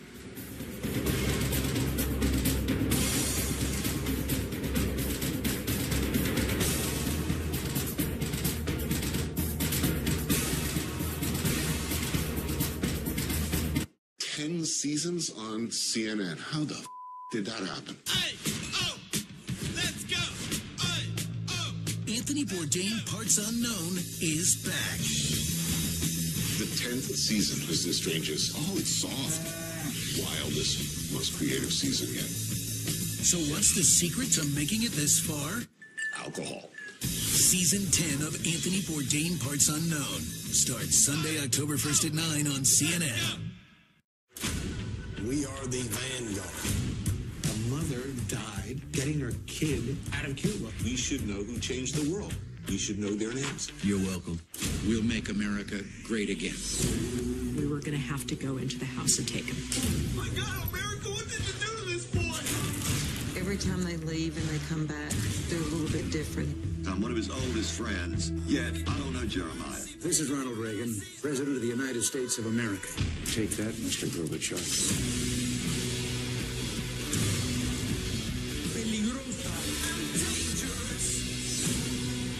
You have the weight of the nation on your shoulders. If anything is worth doing, it's worth doing in style and on your own terms, and nobody else's.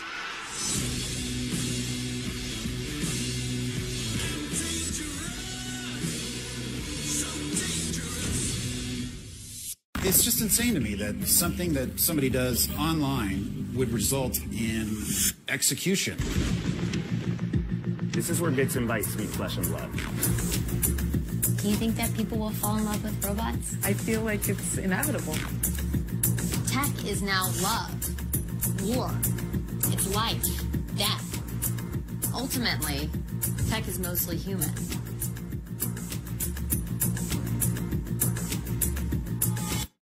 This is CNN, the most trusted name in news.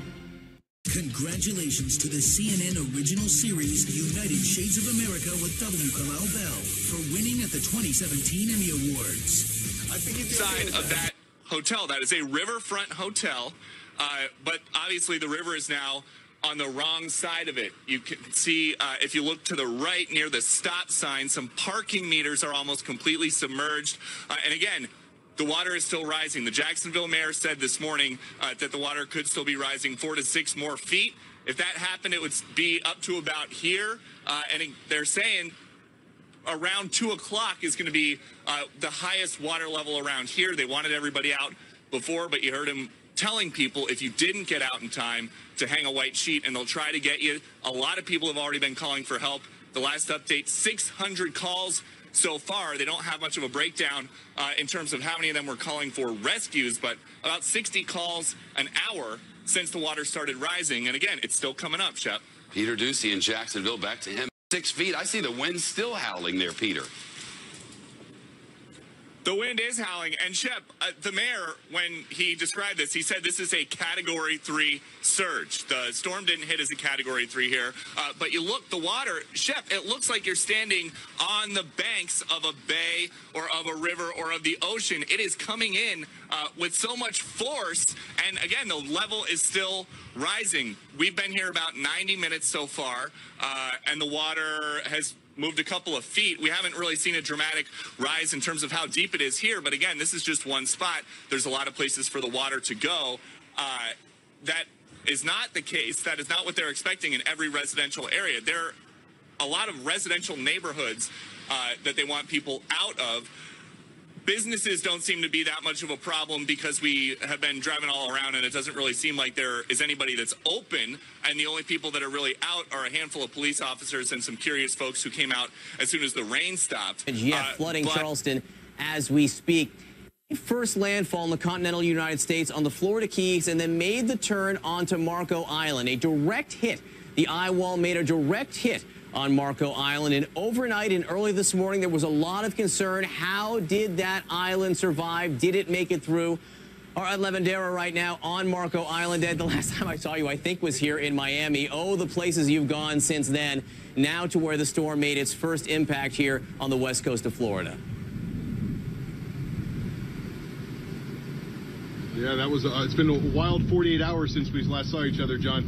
We are actually in a little fishing village called Goodland, which is just east of Marco Island. We were able to get onto Marco Island. That island has been reopened, and residents who live there, about 17,000 or so, able to get back on. That island actually withstood the power and the fury of Hurricane Irma rather well. But it is a different story here in Goodland, Florida, which is a small little fishing village at the very bottom of Florida on the edge of the Everglades and the Gulf of Mexico. And this is a small little village that just took a clobbering from Hurricane Irma. This is very typical of the scene that we have seen here on the island as we've driven around. And surprisingly, we've also spoken with a number of people who rode out the storm here on Marco Island. We just interviewed a man by the name of Dustin Shepard, whose home is up on 15-foot pilings. And he said, you know, it was one of the scariest experiences he had ever endured. He talked about 7 feet of water storm surge rising up underneath his home, parts of his roof flying off in the middle of the storm. It was at that point that they worried about whether or not his home was going to be able to withstand the winds that here in the Marco Island area, the strongest gusts reached up to 140 miles an hour. So you can see the damage that we see consistently through this community. A massive tree here falling over onto this home, and we've seen a lot of this throughout the small streets and the canals here in this area in the small fishing village of Goodland, Florida. John? All right, Ed Levandera on the ground there in the streets where the people need the most help right now. Thanks so much for that perspective, Ed, and we hope that aid does get there soon. Thank you for your work. I want to go up the west coast of Florida to Bradenton, Florida. Diane Gallagher is there to give us a look at how things are progressing. Diane. We're going to go live now on CNN. Yeah, John, so right now we are in Bradenton. We're in a community called Palma Sola Shores, and I want to give you a look. We're going to drive and let you see on both sides of the vehicle. We're in what we're called the roaming coverage vehicles, like a 360 view of the damage we're seeing here. And you can see that those strong winds ripped off carports. They tore down roofs. This is a retirement community, 55 and older, living here. We spoke to someone this morning who he got out. He said that they felt like it wouldn't be safe because the bay is right behind us. These are basically on the right there on the cusp of the water, and so they got out. No one he thought was like staying here, but he came to see his property. His was okay. Some of his neighbors, the roof's completely ripped off, John. The only way to describe it is almost as if a can opener just opened these homes up. Now you can see that the damage, it's almost like a tornado. We've seen to where some homes have a lot of damage, some homes don't have too much whatsoever, and we're seeing this throughout Bradenton, really. At this point, we've kind of seen a lot of downed trees. Roughly half the county does not have its power. Now, I will say the police chief, and I'm going to get out here in just a little bit and sort of walk so you can see, but I will say that the police chief said that really this was almost like a really bad summer storm, that this didn't seem like a hurricane. And I'm going to get my producer Rob to stop the vehicle so I can get out, walk a little bit, and show you just how substantial some of this damage is. Again, a lot of the roofs in this area, but if we can look here and we see at this point, now as I come through here, John, some of these, and I just lost my hat for a second because it is windy and the rain is starting to come here again, but you can see that some of these actual carports, besides this part being ripped off and these being bent, I mean, this is metal being completely bent, the carport of some of these vehicles, or some of these here, have come over to their neighbors. So we're here in their neighbors area. Some of these parts in aluminum, that's why it reminded me so much of a tornado. I'm sure you've you've covered them as well. It didn't seem like just one large gust of wind. It almost seems like this. You have shattered windows that are just ripped off of this sunroom area coming down this part right here. Now you can see the person who lives here, her little angels, her cross that are in her window didn't move whatsoever at this point. The chairs are still there. The tables are still there. But the door to get in, you walk this way. So the door to get in didn't open. No walls, nothing else around here. Completely ripped up some of this siding like this. The woman we knocked on the door, my producer Rob knocked on the door of this woman's house. Not here, we are told. But, you know, she didn't answer. Her neighbor said that he did not believe that she was here. But this is something that really, you think about it, the fact that many people realize they dodged a bullet. As a man named Gary, who lives a few doors down, told me, I was expecting to come to nothing. I was not expecting to see anything when I came here. I thought my whole house would be gone.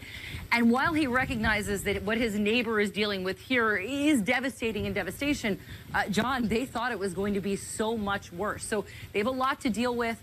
There's going to be expensive and long bit of recovery, but it is a blessing for some of them that it was not worse than it is now.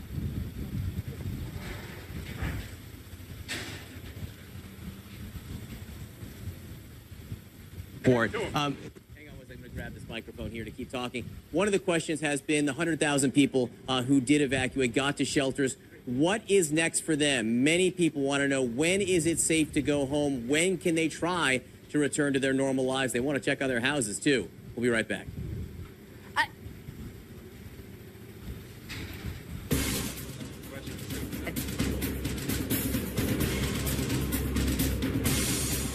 This is CNN, the most trusted name in news. Congratulations to the CNN original series United Shades of America with W. Kamau Bell for winning at the 2017 Emmy Awards. I think you'd be okay with that. Chainsaws. You didn't have gas or oil. How did you guys get that to be able to get the tree out of the road? You know, our driveway was blocked, and we posted on Facebook that we were in need of help, and people started showing up. They brought us gas and oil, and more people showed up with chainsaws. Neighbors came, and so within just a few hours, we had the whole road cleared and our driveway. And thank you so much, Michelle. And this family is dealing with what a lot of others here are dealing with as well, Wolf. And that is because we're having sewer lines that are breaking. We have sewage that is flowing in the streets, mixing with some of this rainwater, some of the flood water. So they have a sewage problem. They have power problems. And of course, they have trees that they're trying to get down on their own right now. Technically, there was a curfew until 3 p.m. here in Bradenton that was set yesterday. But as you can see, there are plenty of cars that have been passing by, people trying to get an idea of just what the damage was overnight. Many of them feel spared, but look, Wolf, if you have a tree down in your front yard, it's a big deal. This is a personal problem for a lot of people. So they're just trying to assess what Irma did and just how much it's going to cost them and how long it's going to take to repair. Yeah, you're. JAX. Look at this Jeep Wrangler right here. I'm good, Rob. I'm good. All right, right now they're asking if there's people in this house, and they actually look like they have power. This is what they're doing, just going street to street here in Riverside, helping whoever they can. Again, if you're just now joining us, I'm with the Gillum family, my photographer Rob. We're on a cell phone right now using our internet connection to bring you live reports here. We just hopped on this truck because they would allow media, and they told us that they were helping people. All right, good news here. That family that we just saw going out of that white, looks like 3-story house there, first responders are helping them. Let me move this branch out of the way. Got some more low-hanging branches. Guys, keep in mind, you know, we're up high. We're 8 feet off the ground probably in this military outfitted truck. And look at that, a rescue happening right in front of us. First responders are doing a great job out here. Michael Yoshida and our photographer Tim Smith were just live and showed you a rescue. 2 women look like possible mother and daughter and a couple of dogs taken out of here in a raft similar to this one. And actually, Rob, crouch for a second, because you can see the rescue happening ahead of us, and then there's another rescue just ahead.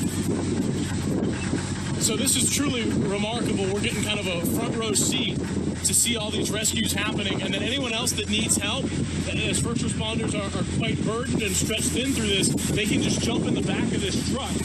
There's a woman there on her porch. You okay, ma'am? She's doing okay. Looks like possibly some water coming into her home. We're in Riverside, and to give you an idea how close we are to the water, look between those homes. That's rushing water coming right in. There's a vehicle parked back there. If it's not flooded now, it'll be flooded soon. power lines continuing to sway, showing we're not over the worst of it here. And look at those waves coming in. I mean, the river is just completely run. I got a landmark to give you guys. We're at Copeland Street and St. John's right now. And wow. I mean, you're looking at the river and it looks like the Atlantic Ocean. No exaggeration. Look at that, just rushing in. That's remarkable. How high would you say the water is here? 4 foot? 4 foot, yeah. And these tires, how high are the tires? The tires are 4 foot, so we're good right now. Look at that. That's amazing. Station, you guys still got us? We okay?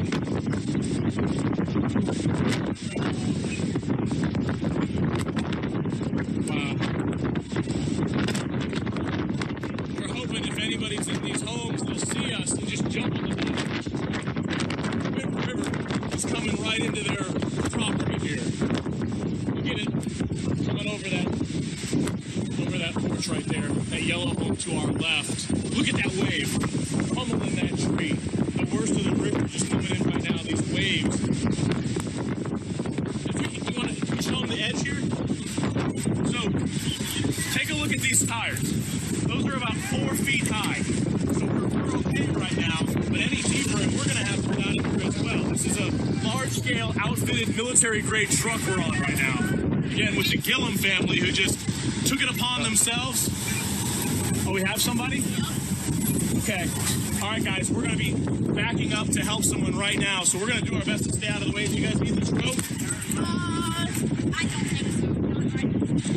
All right, guys, stay with us. Okay, that is coverage from our Jacksonville affiliate WJAX, and live coverage at that. We want to stay in Jacksonville now and go to Tessa Duvall, a reporter at the Florida Times-Union, also joining us from Jacksonville. Tessa, tell us what you're seeing around you, and we have video now that you sent us that shows what looks like storm surge as well as waves crashing into the coast here in Jacksonville.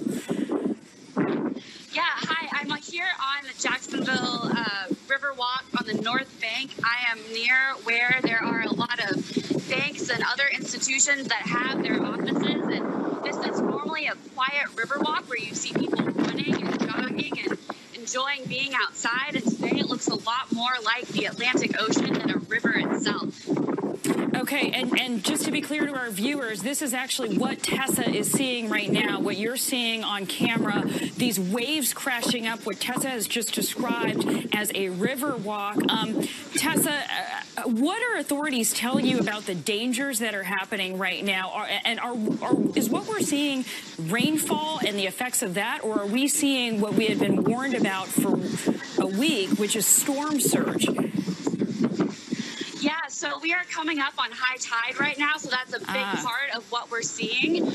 We also had a nor'easter that blew through Jacksonville prior to us even seeing Hurricane Irma or any of her bands yesterday. So we got rain and wind and trees before we ever saw the hurricane itself. So it's a combination of all of these things that is really contributing to the flooding that you're seeing. And as you can see, we've got a lot of folks outside who are really curious about this. Like I said, this is normally really nice and pretty, good place to take in the river, to enjoy it from a lot further distance than we're seeing it at right now. Yeah, I can hear a lot of wind around you, and as we look at our live satellite picture, Jacksonville still is within Irma's path here on the eastern coast of the Florida Peninsula. Is it still raining heavily, and how intense is the wind that you're feeling there? It is still raining in parts of our area. We got some sprinkles on the way over here. The heavy rain has seemed to hold off for the last few hours, at least in the part of town that I've been in. So right now, the wind is still continuing to be a bigger factor for us here. Okay, and you said high tide is coming up right now. How are you hearing about rescues in that area occurring? We were seeing a live rescue from our affiliate WJAX. Is that happening near where you are? Yeah, there are definitely a lot of rescues happening. Not on this area particularly, because as you can see, this is a lot of just office buildings around us. most people were told not to report to work today, so we're not having people rescued from these buildings, but certainly from our neighborhoods and a lot of flood-prone areas. There have been hundreds, I believe about 600 calls to the fire department today, just trying to get people to safety. How unusual is this for this part of Florida to be experiencing this kind of flooding? Yeah, this is unlike anything that people have seen for a long time. One of my editors talked to a neighbor who'd lived in his historic neighborhood home for 30 years and hadn't seen any flooding. I mean, the street, you could kayak down it, and hadn't seen anything like that the entire time that he lived in this historic neighborhood, which is basically right on the river. So this is, you know, we are used to some flooding. You take that when you are near the beach, when you are near the river, but this is just, judging by the number of people who are out just gawking at this. You know, a lot of us have never seen anything like this before. And are officials telling people to stay inside still there? I'm sorry, can you repeat that? I mean, Tessa, I know that you're a journalist, so you're outside, you're reporting on this very important story that's affecting your communities down there in Florida. But are other people supposed to be out there, or are they being told to stay inside and hunker down the way they were earlier today? What you've seen over the last a lot of people are still being encouraged to stay inside when you have flooded roads. You know, you don't want people getting swept away. But of course, this is something that's really abnormal, and so people are curious. As you can tell, there's a lot of folks out here who are also doing the same thing I'm doing, for better or worse. Yeah, and again, what you guys are watching right now on your video is a live shot where reporter Tessa Duvall is, and you can see that's supposed to be a calm river walk, and those waves are crashing up on that riverbank as though it were the Atlantic Ocean. But that is actually the river-facing side of Jacksonville, which is continuing to experience flooding. Tessa, how bad do officials believe this flooding is going to get as high tide continues and combines with the amount of rainfall that's been received there? I'm sorry, can you repeat that one more time? How much worse are officials expecting the flooding to get? Is Jacksonville through the worst of it, or will high tide bring even higher waters to certain areas? Hang on, I am so sorry. It is windy out here, as you can tell, so I'm having a little bit of a hard time hearing you. Okay, no problem. Tessa Duvall there, obviously she's still in the middle of the edge of Irma there, so she's not really hearing us, but Tessa Duvall, a reporter at the Florida Times-Union there, sharing with us a live picture of what she's seeing there on the Riverwalk in Jacksonville, which is experiencing historic flooding as Irma continues to move its way north. We are going to turn now again to our coverage from our Chopper video. This is in Orlando. Look at those cars there making their way through the water. This is a live look.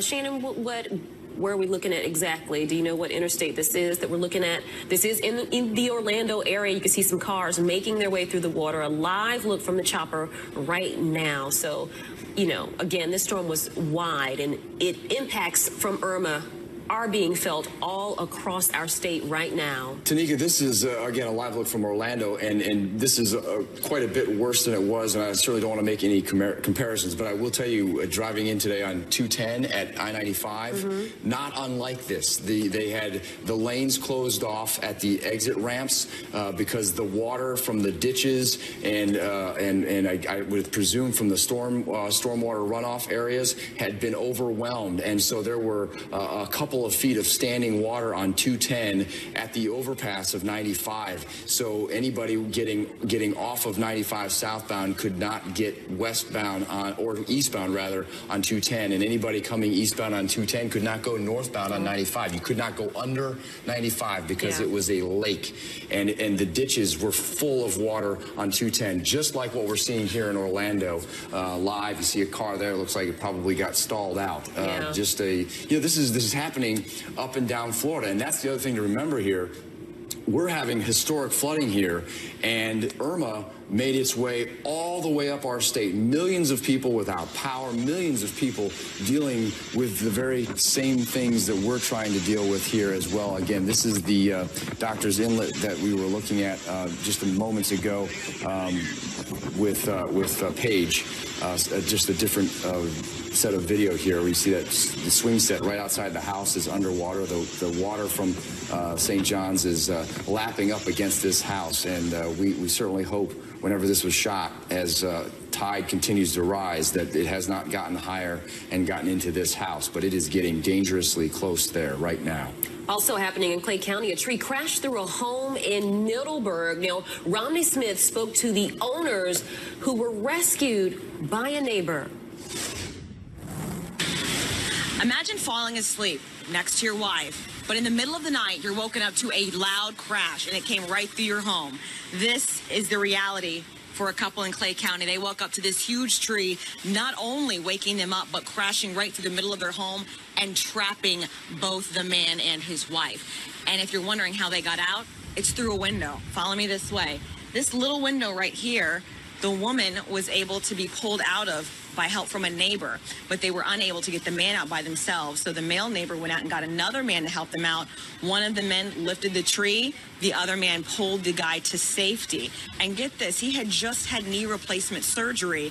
Thankfully, they are both doing okay, which is truly a miracle. But this just goes to show you the community in Clay County really comes together in times of need. It's not just during the daylight, just during flooding. It's in the middle of the night when they really need each other, when they hear a crack and a crash and they know that one of their neighbors has been impacted.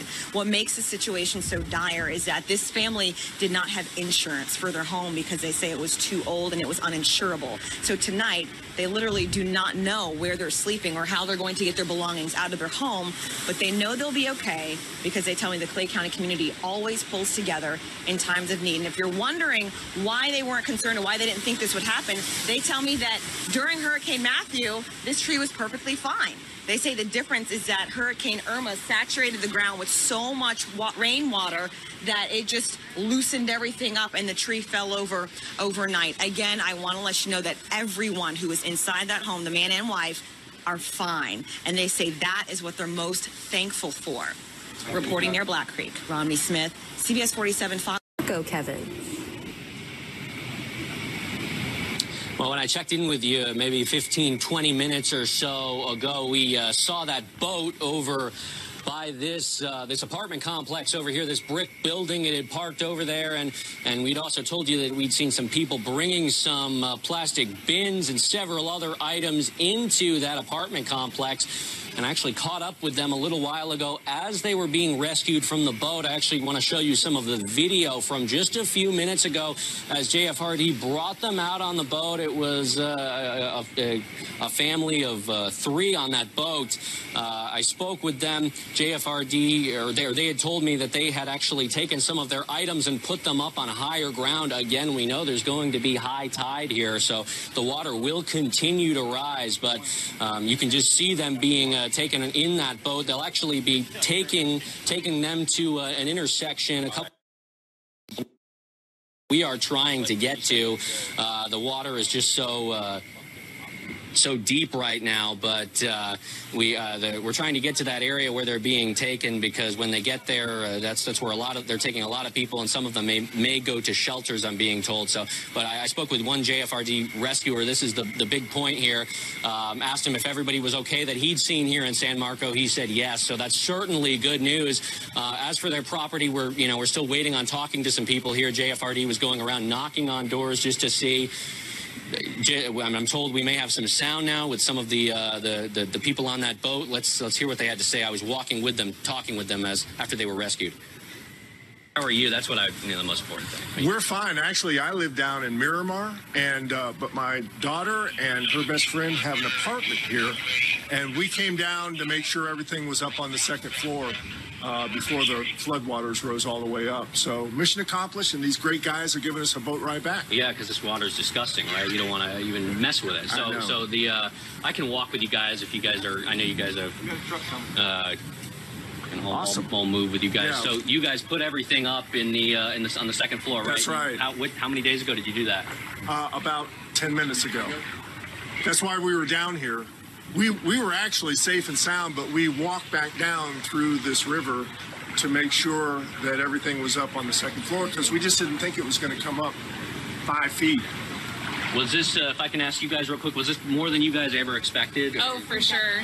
It always floods here, but we thought that, you know, the house would be okay. We put sandbags up, so we thought that would be enough. And then my friend sent me a picture of what the street looks like, and it definitely was higher than anticipated. All right, you heard that there, and they are in good spirits. They were okay, just protecting some of their stuff as the two girls there live in this apartment over here, just trying to make sure their stuff was on higher ground and okay, because this took them by surprise, as it took a lot of people by surprise. And we do know that because of high tide coming soon, waters will continue to rise here in San Marco. I do want to show you just again setting the scene, as we do expect more JFRD crews to come in, and we got to watch our step here. As the waters mostly remained about knee-high here, although it gets even deeper over here. But just debris, trash cans floating in the water, all kinds of garbage here. This is actually Naldo Avenue and Cedar Street.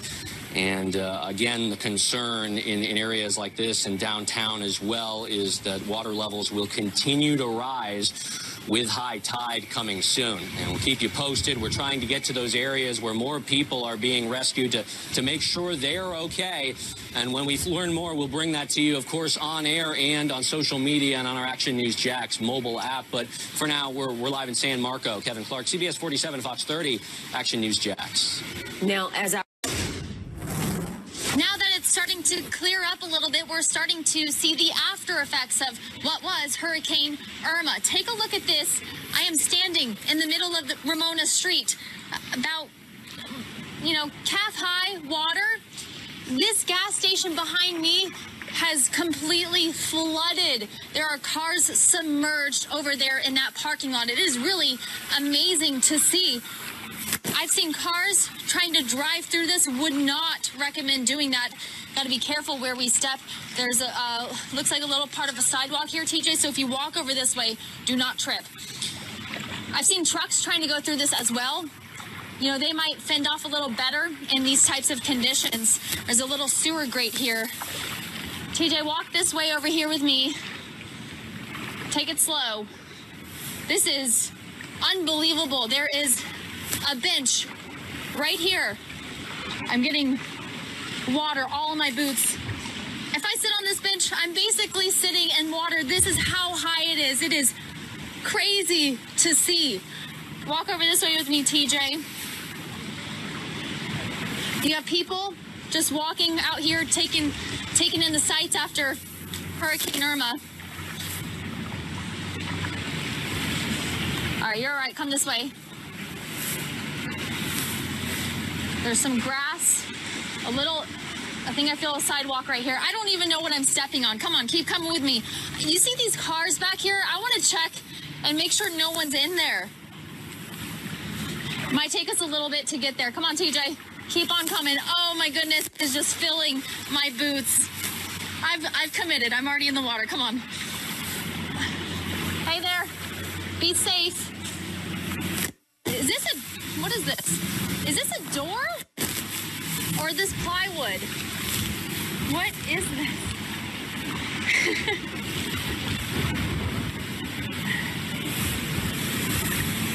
Okay, this is what you have to be careful about when you walk through here. There are nails in this. This looks like it's part of the sign. Yep. Part of the sign of what was up there to my right. Wow. All right, this is really just unbelievable to take in. We'll have to watch out for that because there's nails in there. So we will stay out here to monitor these conditions. I'm going to go check on those cars over there. I think I see some taillights. Someone might be in there. So let me go this here. I'll send it back to you guys. I'm going to go check on those people over there. This is a live look coming to us from Jacksonville. And that's a Fox News camera that's just watching the waters rise. It's high tide at the Bay Bridge there in Jacksonville, and we're waiting to find out exactly what that brings. That just hit, and Jacksonville's chief meteorologist is on it for us at Fox 30 and CBS 45 for the Jacksonville area. We can tell you that the storm is continuing its northward path. and working its way over the state of Georgia. Right now, it's a tropical storm. And for the most part, down in Florida, we're waiting for damage assessments. Let's listen to Peter Ducey, who's live in Jacksonville, where the wind is still howling. It is, Shep, and you would think that this is the kind of a place where somebody might go to launch a boat to take it out on the St. Johns River, but this is a street. We're still about 2 blocks in, and you can see how deep it is, about 500 feet, where the banks of the St. Johns should be right now at what we are told is high tide. You look over to the right here, there's a Hyatt Regency that is completely closed. There's nobody staying there. There are a few staff that have been left behind, and you can see why from this angle a little bit better than where we were before. There are a couple of feet of water that are blocking any way that you would get into that hotel, basically, by foot or by car. We just saw the utility company go in to this building. They've been checking things out all up and down this block. It looks like if the water holds right now, that high tide is here. This is about as high as it's going to go, which should spare many of the businesses on Bay Street. But with the wind still coming in, you find actuals don't meet those estimates, then we'll go up and rectify.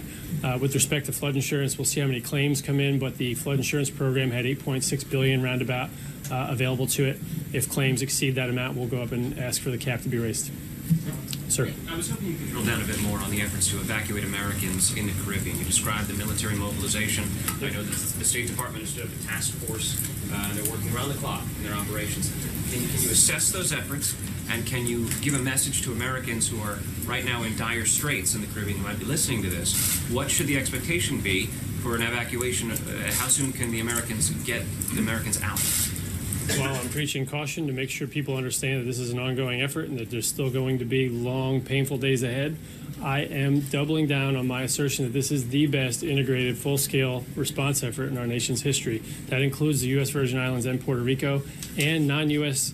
Islands where we helped American citizens during a window of operational safety between Jose and Irma. This has been a large event, and you're going to see a lot of positive stories from it. Now, control expectations. You're on an island where we have to transport commodities, food, and water, where we have a long road ahead of us to bring electric power back online. But we've assembled 2 of the most powerful naval relief flotillas in recent memory, a total of 9 large ships. I'm going to just cut right to the Kearsarge, Oak Hill, Wasp, McLean, and the U.S., the Abraham Lincoln, the Iwo Jima, the Farragut in New York. That is a aircraft carrier and large platforms for helicopters, 80 or more helicopters flying sorties right now. That is an operation that for most Americans, if you can't picture it, has never been mobilized for this type of emergency response effort in our history. And so to the extent that I can assess it, I'm pretty proud of that. To the extent that it meets the need, I'm going to hope it does, because we're saving hundreds, if not thousands, of people off of these islands at this point collectively. And so if the burn rate's not fast enough, I'd be surprised, because we're mobilizing ourselves in ways that we've never mobilized before.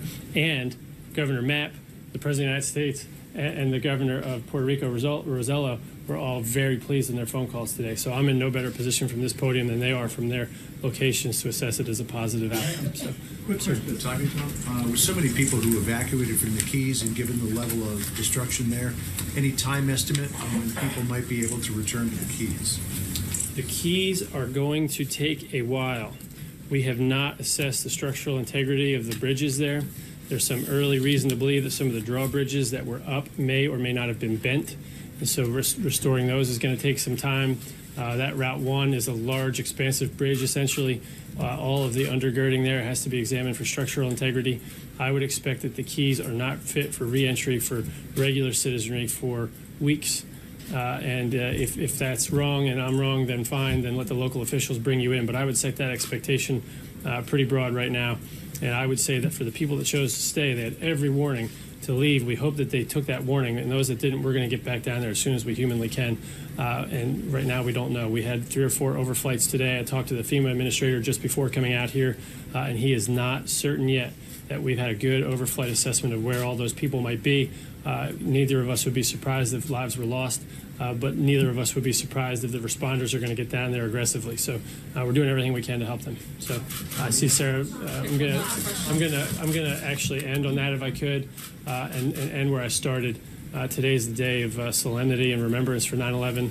It is why I got into this. Jeff, what about high tide? Is it already? Yeah, that's this morning. That's the other factor. I'm glad you brought that up because that is the other factor. We're expecting high tide here between 6 and 9, depending on where exactly you are along the coast in the Tampa Bay area. And just so you know, for those who don't know what Madeira Beach is, this is a barrier island that is off St. Pete, which is, of course, east of Tampa. So Tampa is actually a little bit protected. It's these barrier islands that are going to take the bulk of the crap here. How did you get there? Is there a bridge? Yeah, well, there are bridges, and well, you probably can't see it because it's behind me, but there's a bridge that goes from Madeira Beach across to Treasure Island, for those who may know the geography down here. And there are bridges to all of this, and those bridges, even though they cut them off to, regular folks, fools like us, they'll let us in. So, yeah, the bridges are open. The bridges are open, and so is Jeff Flock describing what's going on down there in Madeira Beach in the Tampa St. Pete area. Right. Jeff, it's okay to put your hood on now. Thank you very much. Puerto out of Northwest Miami. Jay, check this out. You have what appears to be a roof coming right off there with all the conditions there. The fire department confirming that, yes, this is a roof peeling off a two-story apartment building. This is at 2642 Northwest 5th Avenue. We don't know if anybody was inside the home at the time, but you can see right through where that roof was. The wind's so strong there, it wasn't safe for fire rescue teams to be out to respond to that call. Just impressive to see this on camera.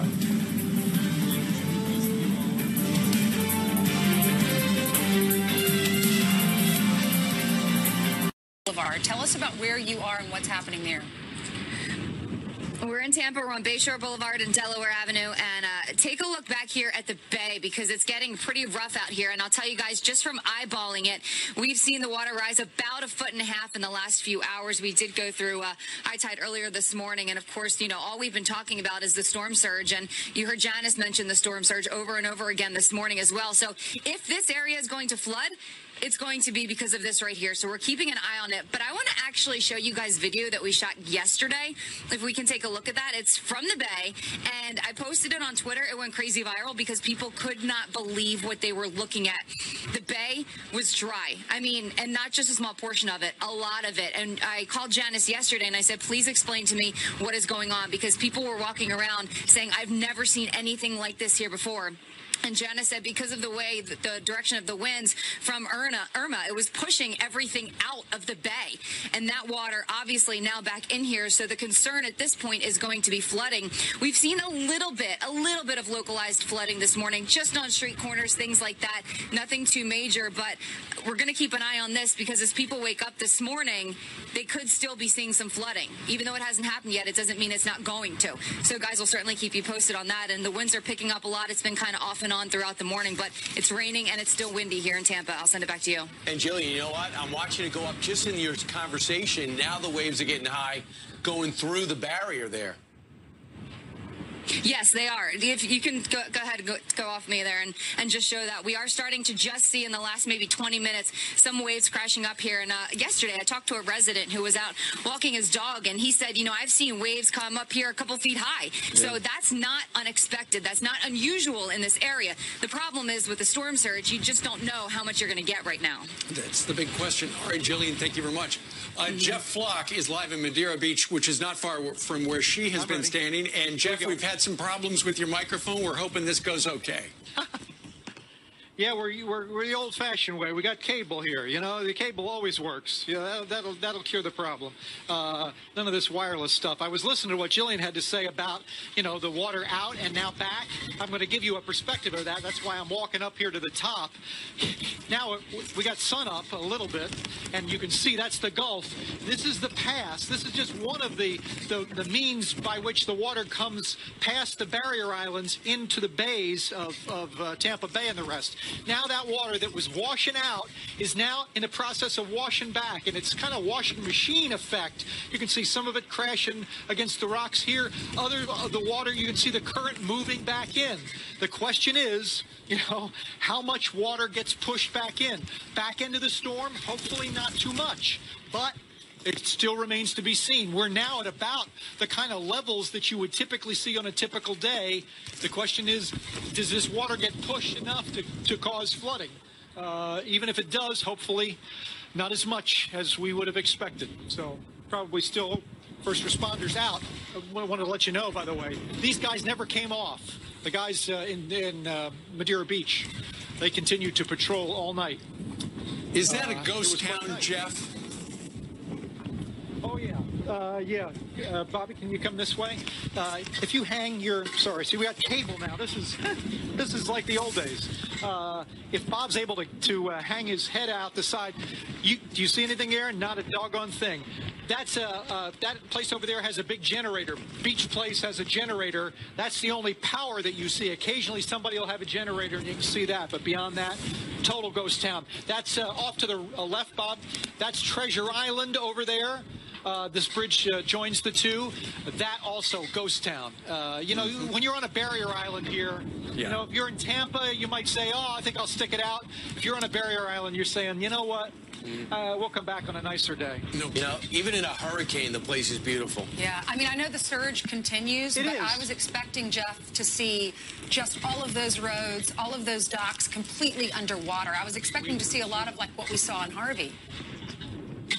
Guys brought in this parking garage. By the way, this is where we spent the night, in this parking garage over here. You still with me, Bob? I gotta be with Bob now because we're connected. In this parking garage, you can't see them from here, but they brought rafts, they brought canoes, they brought ski-doos, whatever the heck it is, because they expected to be in this road going up and down the road. By not walking. So, well, they were prepared. We're prepared. And you just never know. Yes. All right. Jeff Flock and Bob, the cameraman, thank you very much. Yeah. And so let's now take you to our Miami station, WFOR. They've been doing a lot of the heavy lifting covering this because it is obviously their backyard. Let's go ahead and listen into their coverage. See what's going on here and just take a look. This is Treasure Island. And we really haven't seen a lot of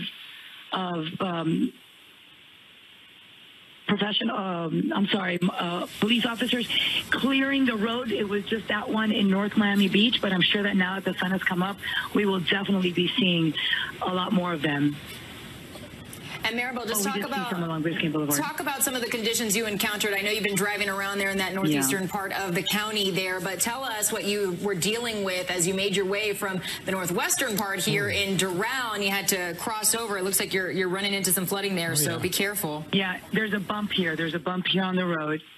So it's kind of like dodging a lot of trees and debris, and that's why you have to be very careful. But we drove from Doral, and we first drove to North Miami Beach, 826, I-95, completely isolated, which is great because obviously it was still under the curfew.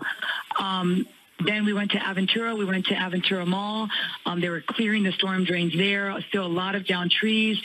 As far as businesses, we haven't seen any businesses open. We drove by the Publix in Miami Shores. That is still closed. And we also went by a trailer park. We sent that video earlier. I don't know if you were able to turn it around to show it to our viewers. But, yeah, I mean, just a lot of water everywhere. And here there is still some water. Yeah, I want to say maybe like 1 to 2 feet of water in this area. Yeah, you could tell by looking at the tires on that car how high up it comes.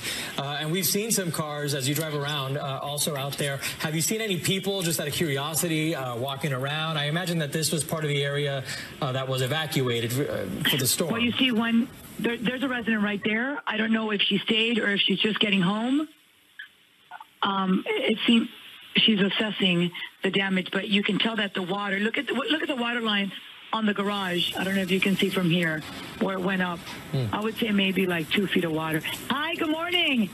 We're with Channel 4. Everything is okay? Everything is okay? She says it. She says everything is okay in her home. That's certainly thankfully good news there. Maribel, I just want to let you know we did get some word from North Bay Village Emergency Manager Evelyn Urbello. She said that North Bay Islands pretty much all flooded. No streets are passable. That's how it was described. I see that you're driving around in that area right now. Harbor Island East Drive is passable. West Drive is not. Also saying that Treasure Island South and Treasure Drive completely flooded.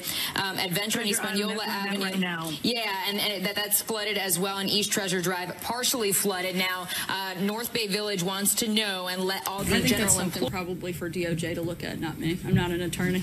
Jen? Two questions, one on the Equifax leak and one on tax reform. If a big tax reform bill doesn't pass by December, would the president support adding middle-class tax cuts to the end of the year tax extender bill that the Congress has to pass? We're focused on making sure we get a complete tax reform package. That's the goal. You would support? Right now, that's the focus, and if that doesn't happen, we'll look at other options at that point. Americans' personal data security after the Equifax leak, is more regulation warranted for the handling of Americans' personal data? I think this is something we have to look into extensively. Tom Bossert will be one of the primary people taking the lead on that front, and certainly something we have to explore all the best ways to make sure that Americans are protected in that sense. Thank you. Was the president disappointed by Steve Bannon's comments on 60 Minutes? I'm not sure if he was disappointed in comments. And separately, did Steve Bannon warn the president that firing James Comey would be the biggest political mistake in modern history? I'm not aware that conversation ever took place. As I mentioned when we started, the governor of Florida has a press conference that will be starting here in a few minutes. We make sure everyone has the opportunity to tune in. The press team will be here, and we're happy to answer any questions, particularly if you have anything beyond Steve Bannon. We'll be even more than happy to answer. Thanks, guys. Tim Scott meeting Wednesday. All right, Sarah Sanders wrapping up a White House press briefing. A lot of questions about Steve Bannon's interview with 60 Minutes that aired. It turned out to be a Category 3 interview, if you forgive the metaphor right there. A lot of cleanup to be done from that interview, which we will discuss at a future time. But right now we're dealing with the aftermath of Hurricane Irma as well. And before we heard from the White House press secretary, we heard from the White House Homeland Security Advisor Tom Bossert, who did give us some new information. He noted there is concern about a couple of drawbridges, a few drawbridges in the Florida Keys that might have been damaged, that might impact the recovery effort down there. He noted that to get all the electricity back up in Florida, there are some 6 million customers in Florida right now without power. It could take weeks, which is something we have heard from Florida officials as well. And a very interesting note from Tom Bossert. He said the two areas of the most acute concern right now for the administration are the Florida Keys and then Jacksonville, Florida also, where we've seen some terrible flooding just over the last few hours. I don't think you could pick 2 points in Florida further apart than Jacksonville and the Florida Keys, which just shows you the scope of the devastation from Hurricane Irma. Let's go to Jacksonville right now, if we can. Kaylee Hartung is in Jacksonville, been covering this flooding. And again, the images that we've seen from this, Kaylee, have been astounding. What's it look like now? John, the waters of the St. Johns River are still rolling into downtown Jacksonville. We're 2 blocks inland from the St. Johns River right there. But the good news, I'm not standing in water right now. I'm standing on dry ground. The best way to explain how high the water has come up to look at this pile of debris that it washed into this parking lot.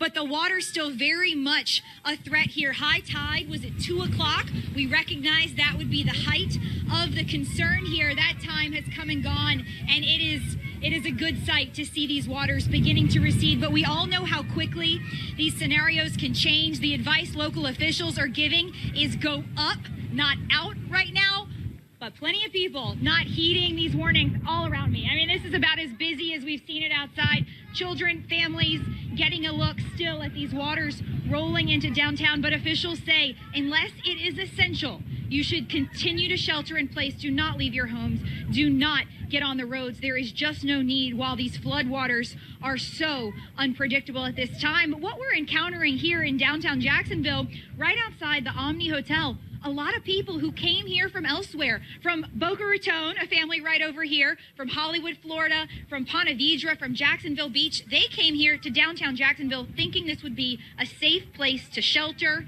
and yet here are the waters of the St. Johns River rolling up right into the middle of downtown. An unprecedented event. Historic flooding The records continue today, and the winds continue to gust. All right, Kaylee, I'm going to cut you off, Kaylee, as there is concern about Jacksonville. I am sure we are going to hear about that from Governor Rick Scott of Florida briefing right now. September 11th. 16 years ago, our country came under attack and thousands of innocent Americans lost their lives. We will never forget them, and today we reflect on the memory of the loved and lost. We're also reminded of the bravery and selfless dedication of our law enforcement and first responders, some of which tragically lost their lives that day as they ran into danger to save others. I am always amazed at the resolve of law enforcement, and we're seeing their commitment to families of our state today as they conduct search and rescue missions to keep people safe. Today, I want to thank the U.S. Coast Guard, Schultz, for taking me on today's tour to assess damage, and I'll talk about that a little bit later. We have a wonderful Coast Guard, we have a wonderful military, and I can tell you, I can't say enough about how they have shown up and they're continuing to show up to do the right thing. Our military not only defends the freedom of this country, but they show up when there's a crisis. I just received a weather briefing on Tropical Storm Irma's continued path through our state. It's been downgraded to a tropical storm and has sustained winds of 65 miles per hour. Here's what we're seeing across our state. Storm surge across South and Southwest Florida range from 4 to 8 feet. Monroe County experienced an estimated 10 feet of surge at landfall. Miami-Dade experienced approximately 4 feet of storm surge. What's interesting about the storm surge is this is totally different than Andrew. A lot of us remember Andrew, and we didn't see the storm surge in Andrew. It was more of a wind event. In Tampa, we're seeing 2 to 4 feet of storm surge right now, and this will last throughout today.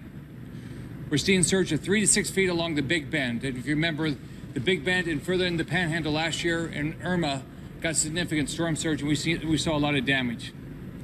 In Central Florida, in the Orlando area, we're seeing flooding due to a torrential rain of more than a foot. In Jacksonville and Northeast Florida, storm surge is 3 to 5 feet on top of more than a foot of rainfall, which is causing record and historical flooding along the St. Johns River. They also explained to me this morning in the weather briefing that Hurricane Jose is also pushing water into the northern part of our state, which is preventing the water from flowing out as fast. I spoke to Jacksonville Mayor Lenny Curry this morning and assured him that resources are being deployed. Fish and Wildlife Commission immediately deployed 3 search and rescue teams with 22 officers and 10 boats that were pre-staged in the region to Jacksonville. We're going to do everything we did.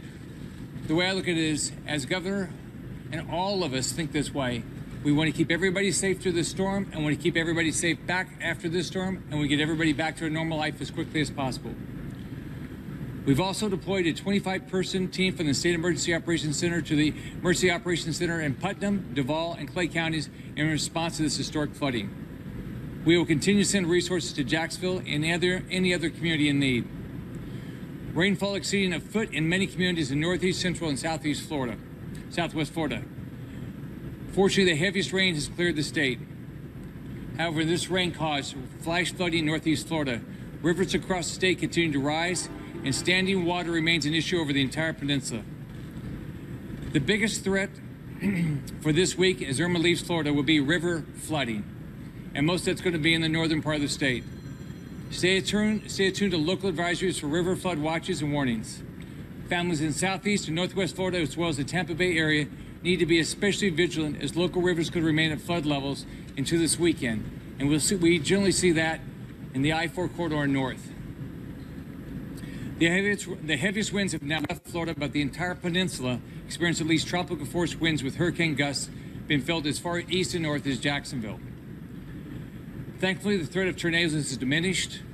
We've received 7 reports of tornadoes, including 2 in Brevard County. The National Weather Service is working to confirm these reports. Given this weather report, if your family and your family have evacuated, it's extremely important that you check with local officials before returning home to make sure you can safely do so.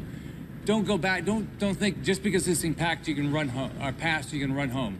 We've got down power lines all across the state. We've got roads that are impassable still across the state. We've got debris all over the state. Our goal again is don't put any more lives at risk. We already went through this horrendous storm. Don't put your life at risk because of down power lines, debris, impassable roads. This morning I had the opportunity to travel with the Coast Guard and Admiral Schultz to survey damage throughout the west coast of Florida and through the Keys. I want to thank the Coast Guard for this opportunity. And here's what we saw. we saw the remnants of the storm surge along the west coast, but we didn't see I didn't see the damage I thought I would see. We clearly saw homes that were messed up. We clearly saw roofs that were off. We clearly saw boats out of the place and things like that. But I thought we would see more damage. And there's still flooding. There's still sand on the roads and things like that. But on the west coast, and this is confirmed by the mayors I've spoken to today, it's not as bad as we thought the storm surge would do. Now, when you get to the Keys, we were able to fly into the Naval Air Station in Key West, which as of just a few hours before we landed, had significant water still on it. But they worked to clear that. We went over all that area. We saw a lot of boats wash ashore. We saw basically almost every trailer park, they're overturned. I don't think I saw one trailer park that almost everything wasn't overturned. We still saw a lot of flood damage, and from talking to the officials down in the Keys, the water is not working, the sewer's not working, and there's no electricity. So it's very tough. The National Guard, this is Adjutant General Michael Calhoun, they've already gone all the way down to the Keys, and all the bridges are passable, the roads are passable. However, there's clearly some bridge damage, there's clearly road damage, but you can get down there and traffic. There's not a lot of traffic, which is good. It's moving. My heart goes out to the people in the Keys. I mean, there's devastation.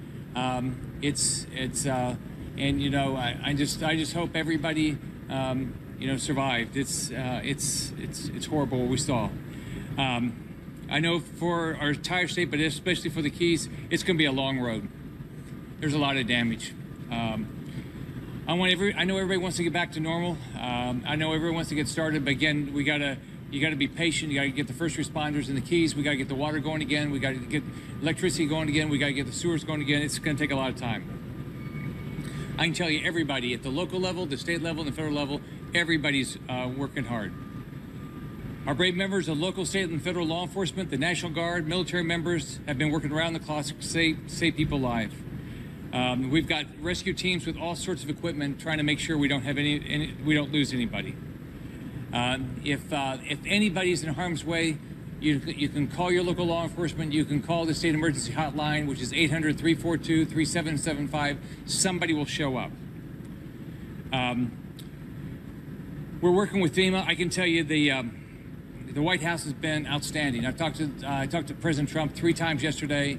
I talked to Administrator Brock Long with FEMA already today. I talked to him multiple times yesterday. I can tell you, I've talked to so many cabinet members. I talked to Vice President Pence yesterday.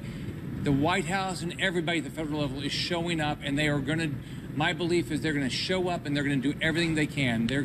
We've got, and I'll talk about a little bit the missions, the resources they're providing. DOT is working hard to clear the roads and inspect the bridges all across the state. We need DOT to inspect the bridges before people go back to these Barrier Islands and places like that. It's a top priority. It was a top priority after Matthew. If you don't need to be on the roads, don't get out. I mean, there's still more. Again, there's power lines, all sorts of things like that we're working on. Let me just go on down. I've never used this to do this before. The U.S. Navy, the Coast Guard, everybody's going to be providing resources. The Navy has deployed the USS Iwo Jima, the USS New York, and the carrier Abraham Lincoln to help with search and rescue and a lot of other things. Power outages. We have about 65% of the state out without power. It's going to take us a long time to get power back. I've been talking to the utilities. I'm having daily calls with the utilities to get the power back on. They're going to do everything we can. I've been talking to nursing homes all morning. I've been talking to assisted living. Everybody needs their power back on. I can tell you that they're bringing in 23,000 members. This is just what the utilities are doing, not including what the federal government's doing, not including the support of the military. Fuel. We're doing everything we can to get fuel back in the state. As you all know, we had fuel shortages last week. We had outages. We had a lot of shortages.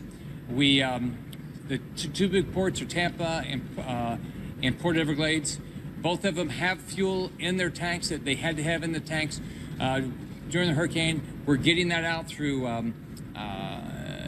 carriers. We're giving them law enforcement escorts. We're doing the same with the utilities to get the trucks out as much as possible. We out of the state, and we're getting those down here as much as possible. I just tell you that everybody is going to work hard. But the way I think about it is we got to keep everybody safe. We've got to get our hospitals back open. We've got to get our fuel back here. We've got to get our roads open. We got to get everybody their electricity back. And I can't tell you anybody that's not working. My experience is everybody is working their tail off. And unfortunately, everybody's going to have to be patient because it's going to be a lot of work to get this done. This is not an insignificant storm. This impacted what's different here is it impacted our state. You could usually pre-position assets on one half of the state or the other. This one you couldn't because it was coming all the way down the state. So it was a lot of work. So I want to thank everybody, starting with the president. I want to thank everybody at the federal government. I want to thank everybody at the local government. I want to thank everybody at the state government. They have busted their rear, keeping us all safe. So now it's my distinct opportunity to introduce somebody I've enjoyed traveling with today, and I know that with his leadership, the Coast Guard is going to be an unbelievable partner in this. Admiral Schultz. Thank you, Governor. Good afternoon. As our acting Secretary Elaine Duke said this morning, the Department of Homeland Security has been preparing for Irma to arrive first in the Caribbean and here in Florida for the good part of more than a week. The Coast Guard has been reconstituting our forces today. We've got our first aircraft back here in Miami. All right, so we're going to pull away. You've been listening to Governor Rick Scott there of Florida, sort of running through just his takeaways from taking a tour both over, Florida and then the Keys. A couple of the headlines, then I'll bring in Lieutenant General Russell Honore, who is an expert on all of the above. The governor said the biggest threat is the rivers flooding, especially into the following weekend. Just because you may think you're in the clear, the rivers will continue to rise. Pointed out that some of the storm surge in parts of Florida up to 8 feet, and then especially in the Keys. And that was reiterated by Tom Bossert over in the White House briefing that we listened to prior to this. He was saying a lot of water. A lot of boats washed ashore, trailer parks overturned. The word he used was devastating from the governor of Florida. General Honore is with me. He led the military response after Hurricane Katrina. And General Honore, notes as you were listening to the governor there, what of all of his points and his observations made the biggest impression on you? Well, the details broke that it takes to pull that picture together and for them to start setting a priority of work. That is very important. The number one right now is to save lives, of course, and he iterated that.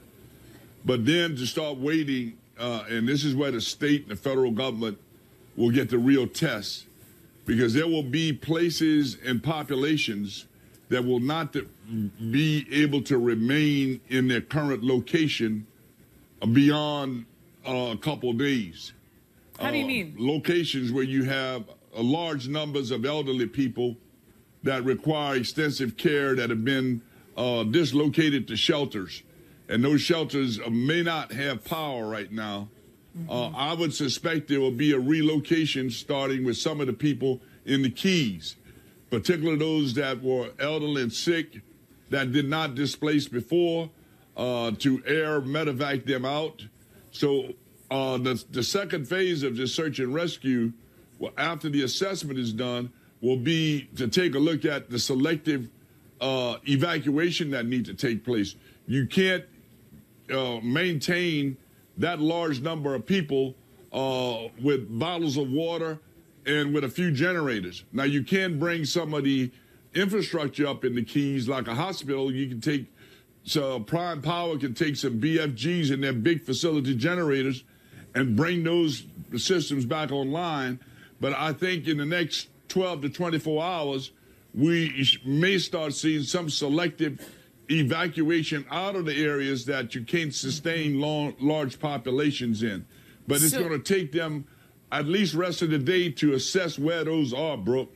What do you do? So that's the Keys. And again, going back to even what the White House's point was, they said the federal focus both on the Keys and then also Jacksonville, which is where we've seen a lot of the flooding. But what do you do if, you're in the rest of Florida? I mean, to me, General, the huge story is you have 6 million people without power, 75% or so of just the city of Miami out of power. How do you advise those people? Well, again, that's going to have to start looking at the most vulnerable population. Those people that health will start to deteriorate because the power isn't to them, or those that are in their homes that were able to survive the first 24 to 36 hours, and their stay-home kit will start to expire. We told people to have 3 to 5 days supply of food. In the next 24 hours, that will start to deteriorate, and people will need food and water, and they'll have to set up distribution points. We've got an enormous task to work now and open those distribution points so people can get food and water in the communities they're in. The other one, Brooke, is going to be to command the highways. I thought we would have had much more stringent control of the interstate, but it looked like the state is going with a control by the cities, as in the case of the city of Miami is telling citizens not to come until tomorrow, because we've got to get the troops deployed, we've got to get the fuel deployed, and we got to get those power companies in position. From what I'm seeing here now is everything's headed in the right direction, but I hope that they're starting to plan, and their assessments include what vulnerable population need to be evacuated, because you can't keep people surrounded by water beyond 24 to 36 hours because you deplete the amount of food and water you have available there, particularly with that large grid is down. Mm-hmm. General Honore, I don't know how much of the video you've seen these pictures as we're looking at aerial footage over the Florida Keys. I mean, the governor said, and he took the aerial tour, and we can trust him, and, he was the eyewitness in saying he didn't see the damage he thought he would see, which is a good thing. But he did also point out, as we're looking at now, just all the roofs gone, boats toppled, cars turned over. I mean, this was a powerful storm. Absolutely, and that brings to the problem of the estimate I saw at one time is there are 5,000 people in the Keys. How do you sustain them there with an infrastructure that's broke and many of the housing is destroyed? That will be problematic, and they will have to selectively, I think, evacuate some of those people to other states until they can get the infrastructure up and get that place where it can operate safely, get the grid up, get the sewer system running, and get the power plant back online that produce the water. So I think that those decisions will be coming. If my projections are right, my estimates right, within the next 12 to 24 hours, we'll start seeing some selected evacuation out of Florida, because there's no other safe place in Florida to maintain those size populations. General Honore, thank you as always for your time and your wisdom. You talk so much about the Keys. We've got Bill Weir standing by in the Keys, and my colleague John Berman is in Miami. John, over to you. Take that back. We're going to go to break. We'll be right back.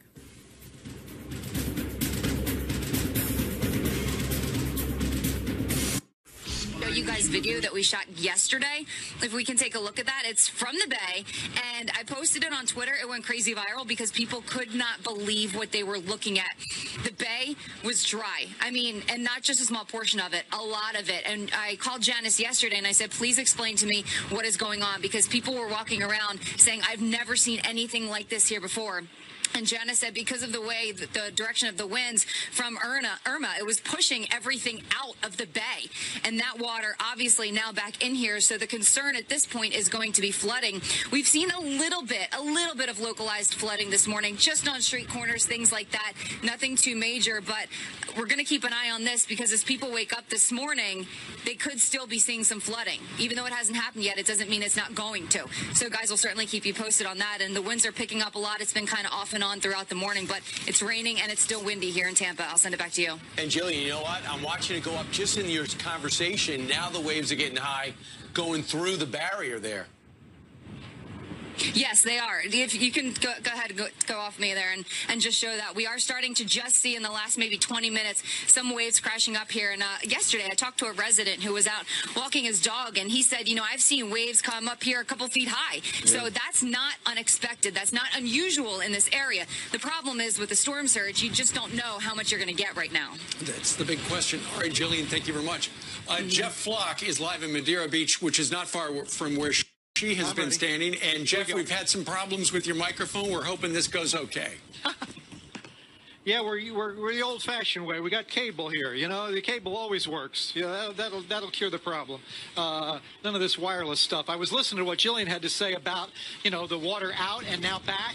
I'm going to give you a perspective of that. That's why I'm walking up here to the top. Now we got sun up a little bit, and you can see that's the Gulf. This is the pass. This is just one of the means by which the water comes past the barrier islands into the bays of Tampa Bay and the rest. Now that water that was washing out is now in the process of washing back, and it's kind of washing machine effect. You can see some of it crashing against the rocks here. Other of the water, you can see the current moving back in. The question is, you know, how much water gets pushed back into the storm? Hopefully not too much, but it still remains to be seen. We're now at about the kind of levels that you would typically see on a typical day. The question is, does this water get pushed enough to cause flooding? Even if it does, hopefully not as much as we would have expected. So probably still first responders out. I want to let you know, by the way, these guys never came off. The guys in Madeira Beach, they continued to patrol all night. Is that a ghost town, Jeff? Oh, yeah. Bobby, can you come this way? If you hang your... Sorry, see, we got cable now. This is like the old days. If Bob's able to hang his head out the side, do you see anything there? Not a doggone thing. That's that place over there has a big generator. Beach Place has a generator. That's the only power that you see. Occasionally somebody will have a generator and you can see that, but beyond that, total ghost town. That's off to the left, Bob. That's Treasure Island over there. This bridge joins the two. That also ghost town. You know, when you're on a barrier island here, you know, if you're in Tampa, you might say, oh, I think I'll stick it out. If you're on a barrier island, you're saying, you know what? We'll come back on a nicer day. You know, even in a hurricane, the place is beautiful. Yeah, I mean, I know the surge continues, but I was expecting, Jeff, to see just all of those roads, all of those docks completely underwater. I was expecting to see a lot of like what we saw in Harvey. Guys brought in this parking garage. By the way, this is where we spent the night, in this parking garage over here. You still with me, Bob? I gotta be with Bob now because we're connected. In this parking garage, you can't see them from here, but they brought rafts, they brought canoes, they brought ski-doos, whatever the heck it is, because they expected to be in this road going up and down the road. By not walking. So, well, they were prepared. We're prepared. And you just never know. Yes. All right. Jeff Flock and Bob, the cameraman, thank you very much. Yeah. And so let's now take you to our Miami station, WFOR. They've been doing a lot of the heavy lifting covering this because it is obviously their backyard. Let's go ahead and listen into their coverage. See what's going on here and just take a look. This is Treasure Island. We're running on fumes. There's no gas here. The roads are cut off because they have to inspect the bridges. An Instagram angel heard my call for help named Shirley. She said, hey, my friend Catherine's dad has some gas in his shed. That's the shed back there. After climbing over the roof of the neighbor's house, which came off of that mobile home, those angels bought us a few more hours of live shots because these days our car is our home and our office. But you get a sense of just one of the homes here, and this scene is repeated in an apocalyptic streetscape here in a neighborhood called Blinken and Nod. This is around mile marker 97. That's how they gauge distance in this part of the Keys here. And just about every home we've seen has sustained some damage. You know, the mobile homes obviously more than others. The post-Andrew heavy stone construction seem to survive pretty unscathed, at least up here. But we're dying to get down south to the lower Keys. But the Florida Department of Transportation has to inspect all the bridges before they're going to open up US 1. And since there are 43 islands, John, you can imagine what a huge job that is. So people hoping to get back to the Keys, patient in the Keys this winter, he may have to wait a while. So, John, you can see here some of the boat damage. Just about all the vessels here on the Atlantic side were heaved up by that storm surge as Irma came ashore. About at Cudjoe Key. What is that, Tiffany? What mile marker is Cudjoe? 26, so we're at 97, so 60-plus miles from here. So we're going to do our best to bring you as many stories as we can here while we look for a boat or a plane or any sort of transportation that can get us further down to the lower Keys, because we hear about people in shelters. We hear about folks down in Key West we're really anxious to check up on. But until then, I'll send it back to you. Unbelievable. Bill Weir in Key Largo getting fuel from a Good Samaritan shed who noticed Bill was there via Instagram so he could file some more reports from Key Largo so people could see what is going on down there so we can have the focus to get the aid that we need to get down there. Our thanks to Bill Weir. Really, really inspiring reporting from Key Largo. We do appreciate that. Let's go up the coast now to Bradenton, where Diane Gallagher has been surveying some of the damage that has been done there. Diane, what are you seeing? Yeah. John, obviously, we don't have the same situation that Bill has down in Key West, but people here do not have power. A lot of them do not have water. And as you can see, we also have alleys full of aluminum. This is siding from people's homes, mobile homes in an area in Bradenton that just basically ripped off by the winds of Irma. Now, this is right on the bay, and I want to give you a live look from our CNN drone of exactly where we are located. You see the bay there. This neighborhood back here seemed to catch the brunt of the winds from Irma. Nobody was here. And this is why it's so important to heed those evacuation orders, because the sheriff's office came by on Friday, I'm told by neighbors, with a bullhorn. And he said, you have to get out. It is dangerous. This is when they thought it was going to be an incredibly serious Category 3, maybe even higher, direct hit to this area. Obviously, that is not what happened. But you can see it is good news that people did not stay here, because look at this. This lanai here, this sun porch here, completely crushed in. We have glass. The door is open, but it's not there. There's no room. The furniture is still there. The little angels in the window are still here. But I've been seeing people come in. They have no idea. Their carports ripped to shreds. People who are finding people's sides of their homes, their roofs in their yards 2 streets over. We spoke to one woman who came to check on her father-in-law's home just next door over here. She asked if we could use the drone, if she could see the rooftop of the house while we were up here, because she didn't know just how bad it was. So while many of them feel very lucky that the forecast did not come true in the fact that a Category 3 or higher hurricane slammed into this area, look, if this is your home or your father or mother's home, because this is a retirement community, 55 and older, you have a lot of work to do coming forward. The good news, again, Regan, nobody was actually here when the storm hit. And that is the good news. Diane Gallagher for us in Bradenton. And then we hear that from some people who go through these storms, and it's a message really to the rest of America. Imagine this was your home. Imagine if this happened to you. And I do think the rest of Americans do have empathy for just that. All right, we're going to take a quick break, but lest you think Irma is done as a storm, it is pounding 2 of the most beautiful cities in this country, Savannah, Georgia, Charleston, South Carolina. We'll be right back. And is on the move now. Congresswoman, what are you seeing around you? Well, just stay in your home. And we have a curfew for Miami-Dade from 7 a.m. to 7 p.m. The city of Miami has a curfew, too, and the city of Miami Beach. There's just no reason for anybody to be wandering around, and there are no gas stations that are operating as of yet.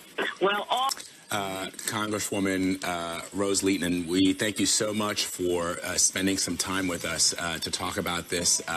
It's just incredible when you see some of the pictures that are coming into us. But at the end of the day, I think what we can say and what you've highlighted for us, Congresswoman, is the fact that although this was a major hurricane, it appears at least now that we haven't had the significant loss of life that we saw in hurricanes previous. And although the damage is extensive, and that is a great question, Congresswoman, about Florida Power and Light to figure out exactly what's going on. 60% of the state without power.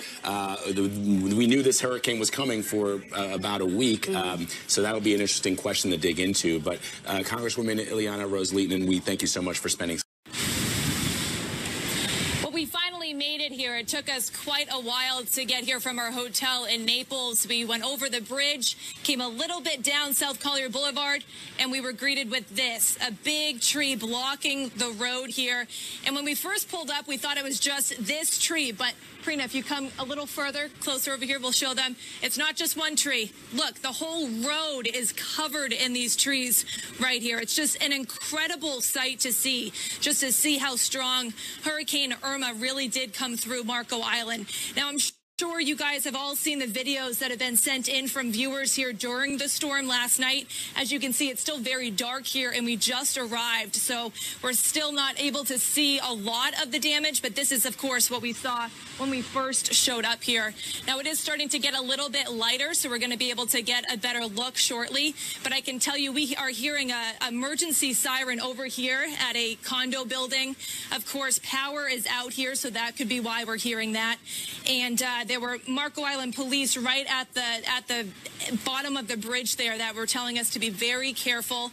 Of course, we are able to drive out here, but they cautioned us. They said it is very dangerous, flooding, and of course, tons of trees down, a lot of debris on the road. You can show them right here. This is what we saw the entire drive down here.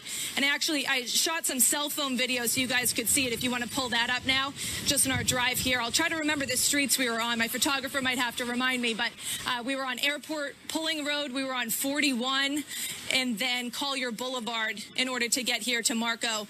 And we saw power lines down, we saw street lights down, poles in the middle of the road, and of course, those trees. It was, again, just very incredible to see and very emotional too. You know, so many people move here to Southwest Florida because it is such a beautiful place to live, and to see it like this is just so devastating.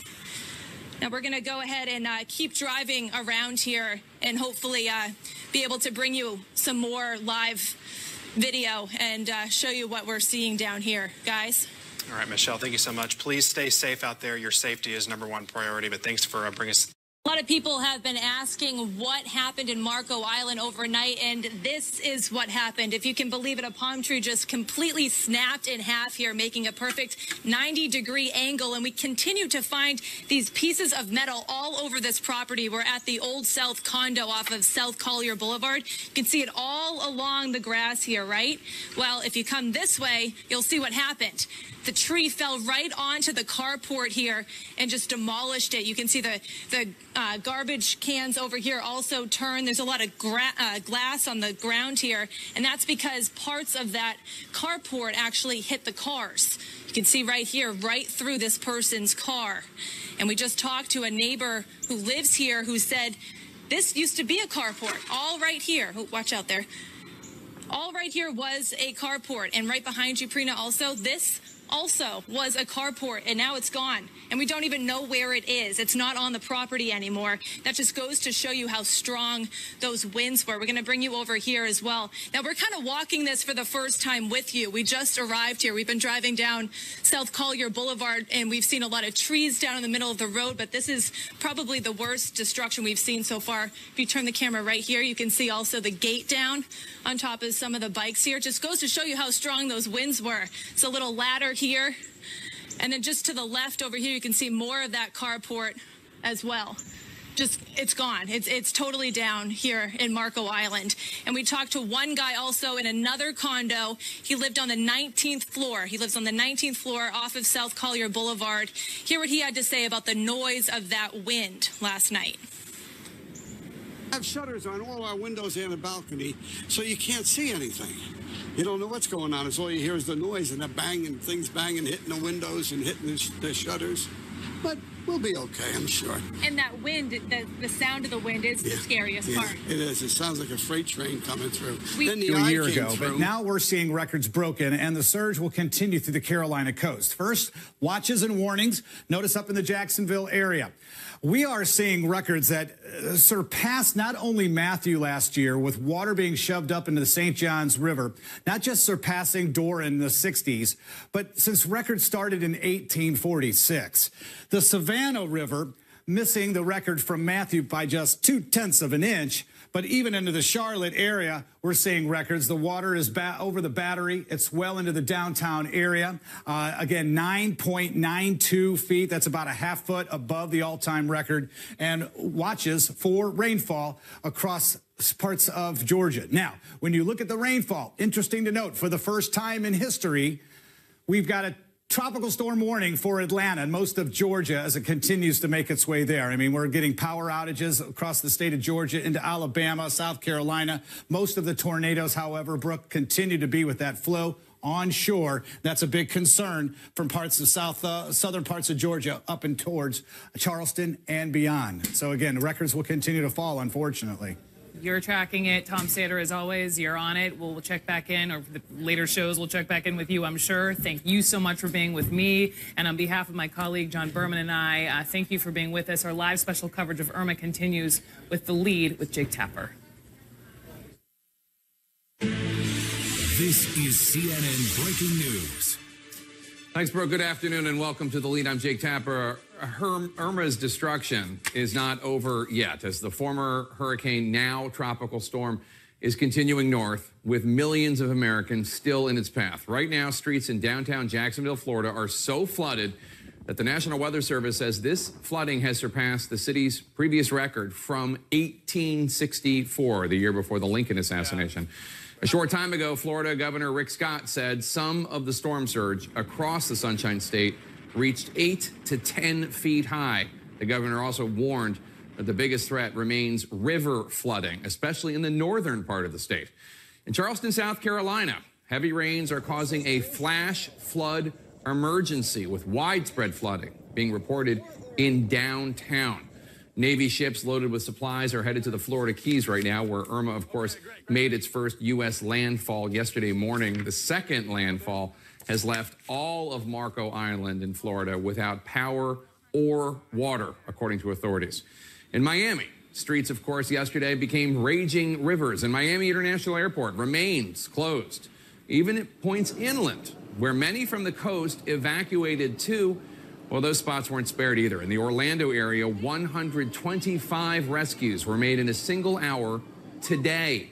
And now 65% of the state of Florida, that's 6 million customers, are without power. It could take weeks before that power is fully restored.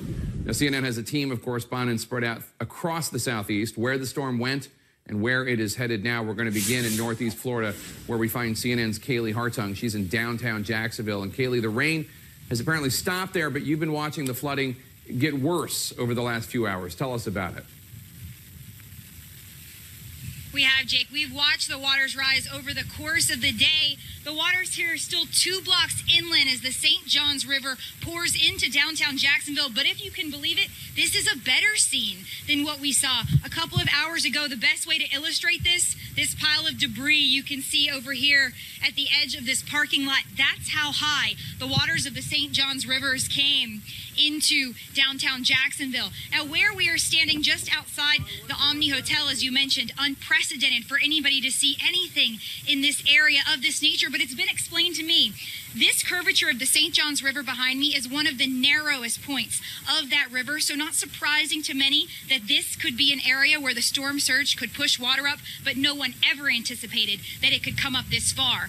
With these waters being as unpredictable as we know they can be, local officials are saying go up, not out, but many people not heeding those warnings. You can see folks here to my left taking some photos and taking in the sights downtown. What we've learned from a lot of people in this area, like I said, I'm just outside the Omni Hotel. People came here because they thought it was a safe place to shelter. People from other parts of Florida, whether it be down south, Boca Raton, or Hollywood, or even Ponte Vedra, not far from here. But now these waters rolling up right here, unsure, Jake, of what Jacksonville will see next.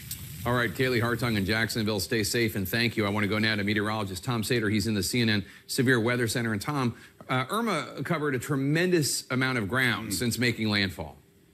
It's amazing, and it shattered records, Jake, the entire time. You can see what's left on our infrared satellite. Nice to have some dry air. But let's back up and really talk about this amazing storm, which was only 2 weeks after Harvey.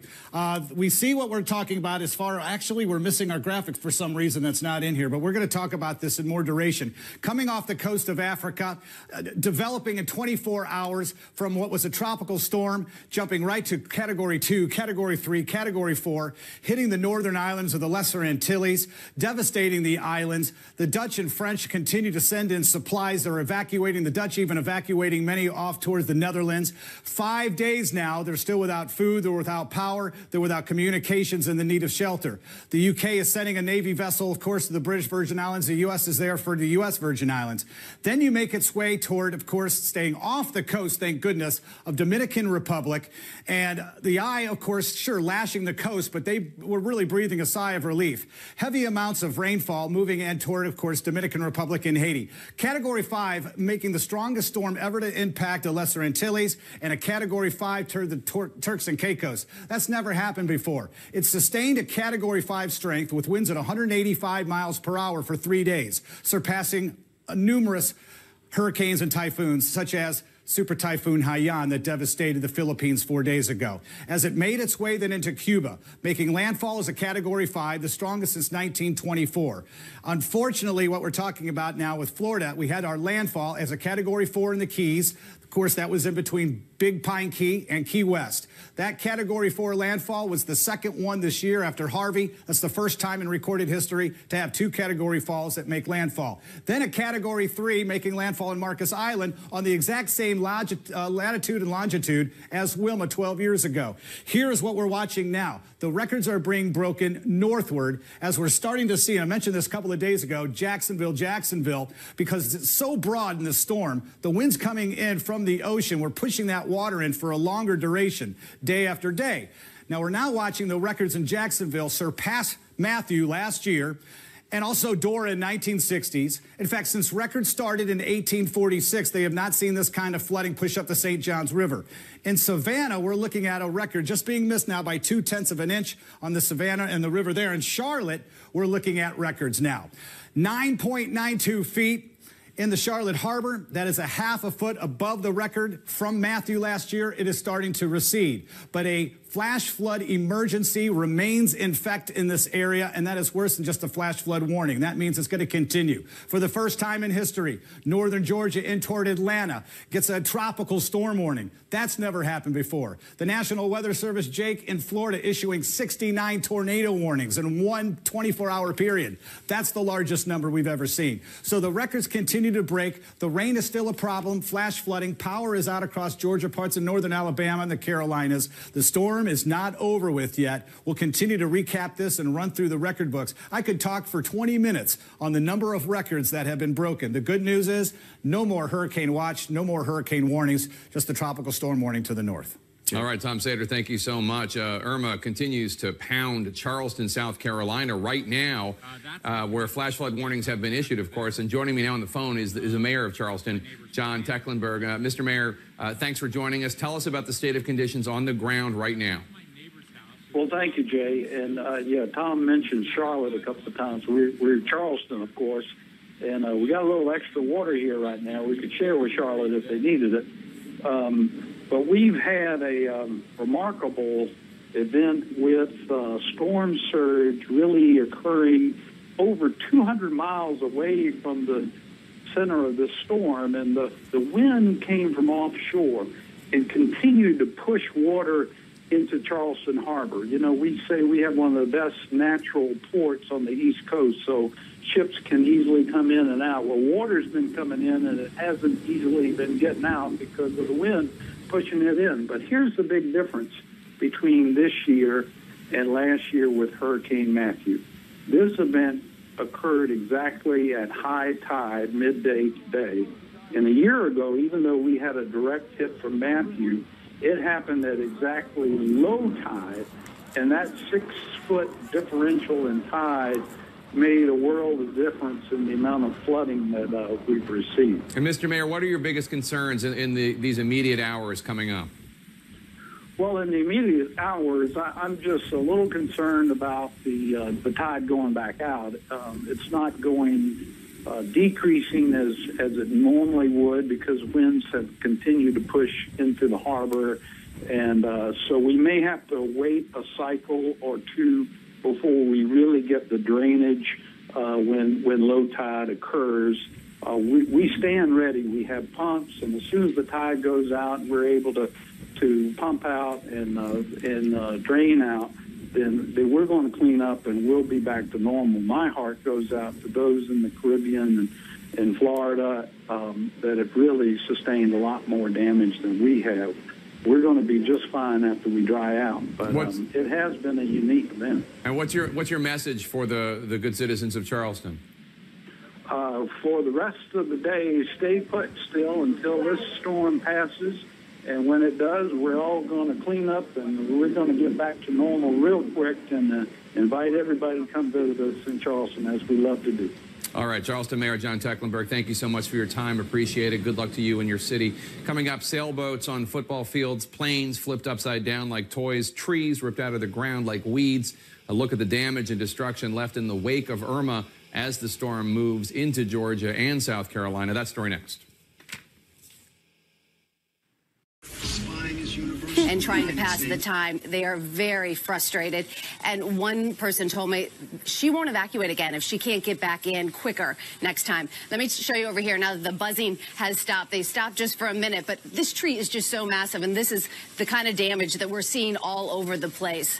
Wow. When we left Doral, which is in North Miami, we basically just had to weave in and around trees just like this one to make it onto the highway. But once we got on the highway, it was smooth sailing, and we made it all the way down until Florida City. When we got stopped, they're hoping to let those residents in later this afternoon. Now, Meg, I know that you also covered Hurricane Harvey, which of course hit the Houston area just a few weeks ago. Can you compare the damage you're seeing today, the day after Irma made landfall in Florida, and what you saw in Houston, and some of the differences and similarities? Stephanie, it's very different where we have been traveling today, because in Houston, it was a huge flood event. Here, the water seems to have receded quite a bit already. Both cities, low-lying areas, but in Houston, it was such a slow go for that water to make it down through the bayous and into the bay. Here, it's more down power lines and trees. You can see here's a resident just driving through right now. But it's very different. A lot of people went to shelters early here in Florida because, remember, here in Miami, they thought this was going to be the bullseye for days. Right. One woman just drove back in, and she's going to check on her house. She went to a shelter. She went on Friday. She's glad she did. It's amazing that we're seeing that damage, even though that isn't where the bullseye was.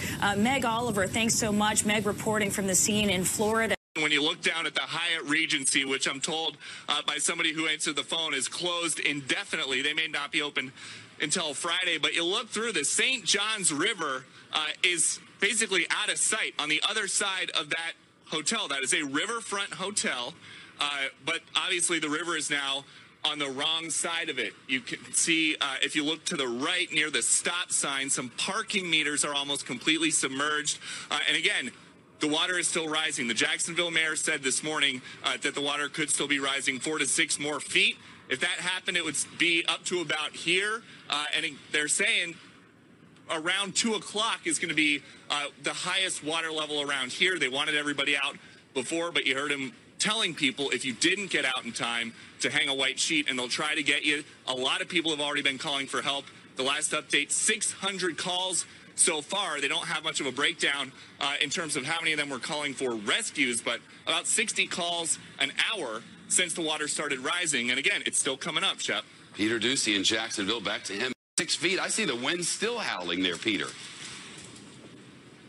The wind is howling, and Shep, the mayor, when he described this, he said this is a Category 3 surge. The storm didn't hit as a Category 3 here, but you look, the water, Shep, it looks like you're standing on the banks of a bay or of a river or of the ocean. It is coming in with so much force, and again, the level is still rising. We've been here about 90 minutes so far, and the water has moved a couple of feet. We haven't really seen a dramatic rise in terms of how deep it is here. But again, this is just one spot. There's a lot of places for the water to go.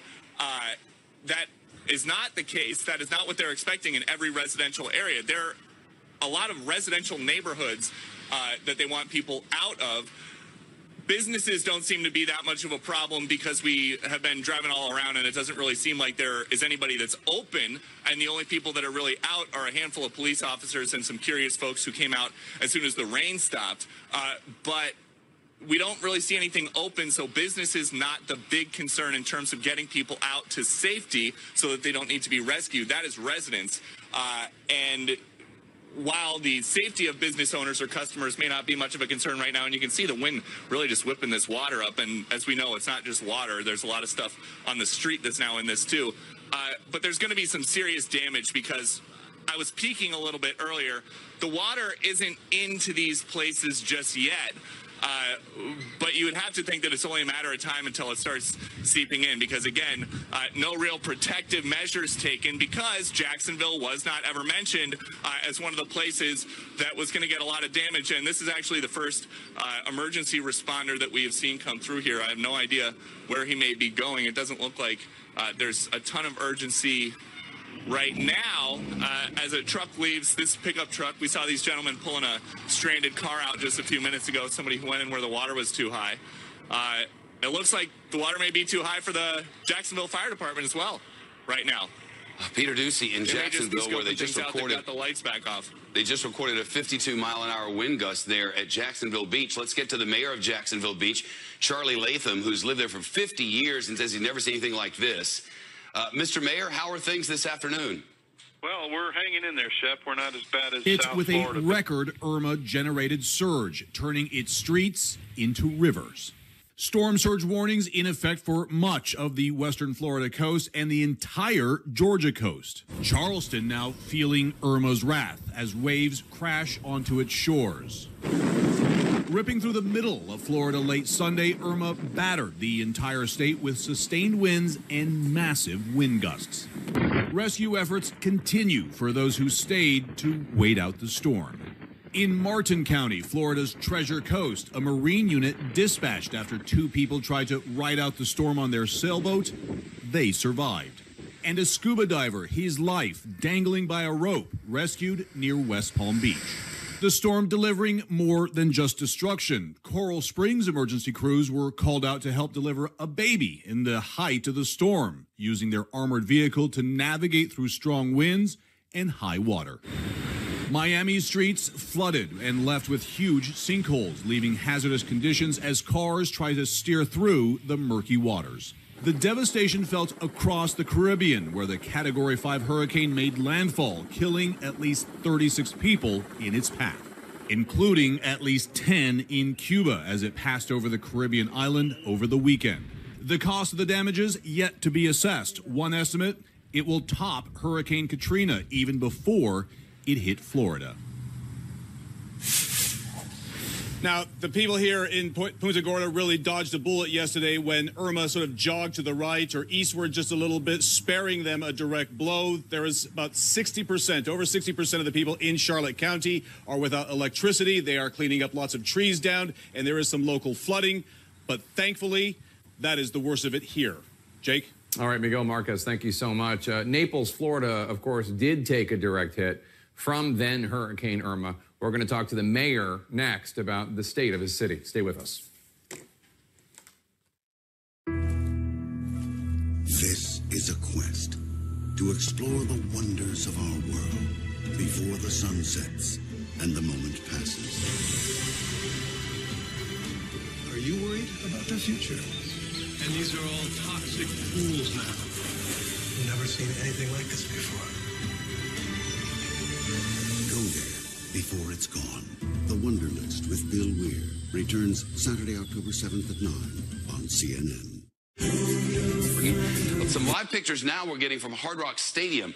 This is the former Joe Robbie Stadium. That it isn't called that anymore is a matter of deep wounds for me, so we won't get into that. But Hard Rock Stadium, they now call it, where the Dolphins play. Some serious damage up there to the roof. They're working to assess how bad that damage was and what they're going to do about returning to football in in the western part of the county there where the Dolphins play. So there's a lot to watch this afternoon. Down in South Florida, it's damage assessment. In the Florida, and trying to get the power back on. Down in the Florida Keys, they're working to make sure all their bridges are structurally sound, and eventually get their electricity back up and running, and to find out if there's anybody they have been able to find who actually needs help. In Southwest Florida, they're trying to get everything back up and going, and now this is from one of the local airports in the Miami area. This is Opelika Airport, where WFOR's chopper, our network news service affiliate there, is flying.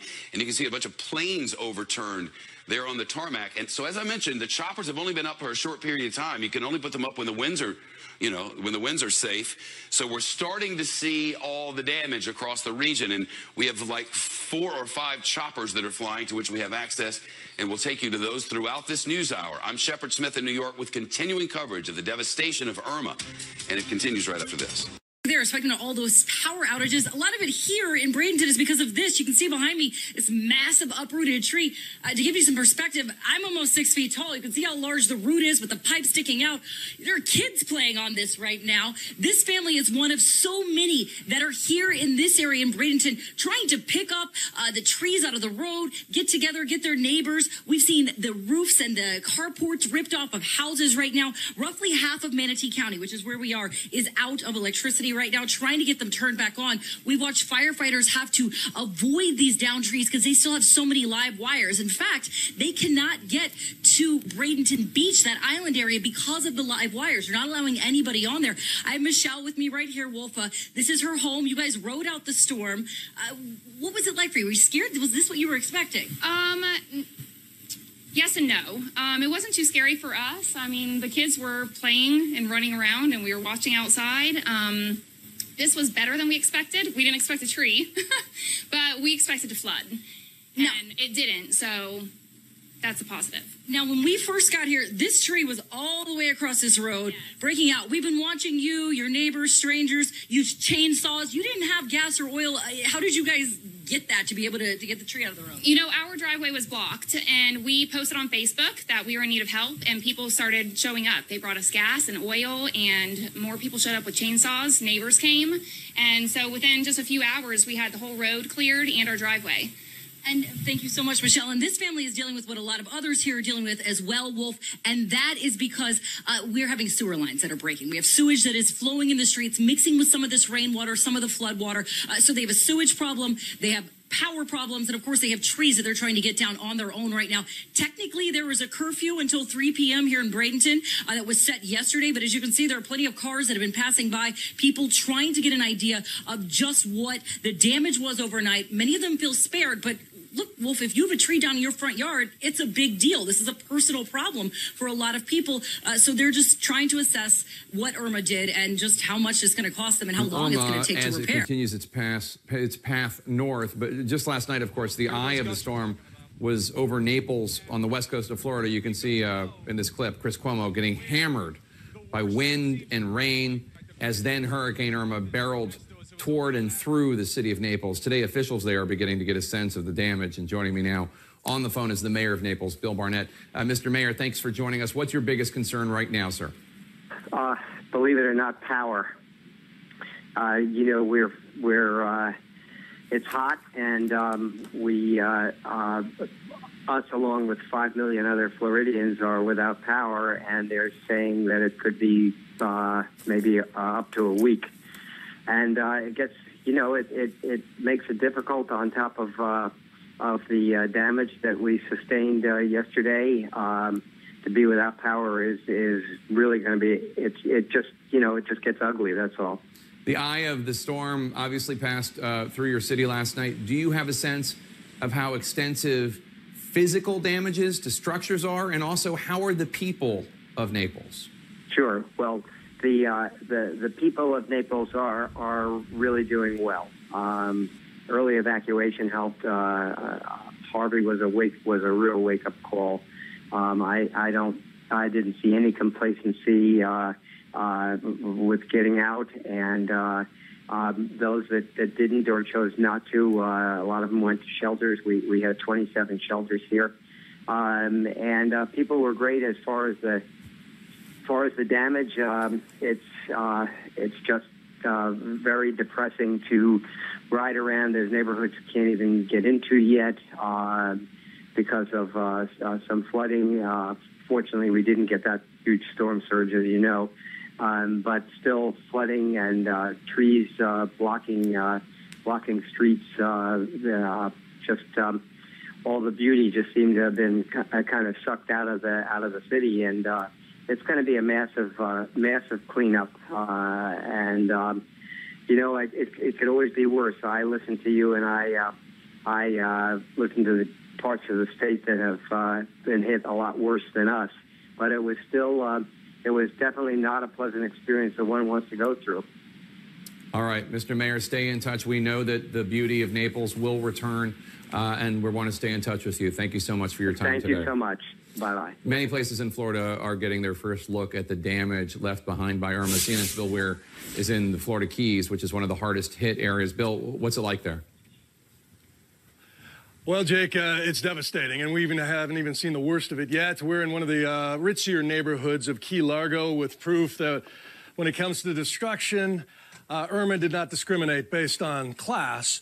The very latest on the search and rescue efforts. Beyond the damage here, they're looking for bodies down south, and the Navy is going to help out. Details when we come back.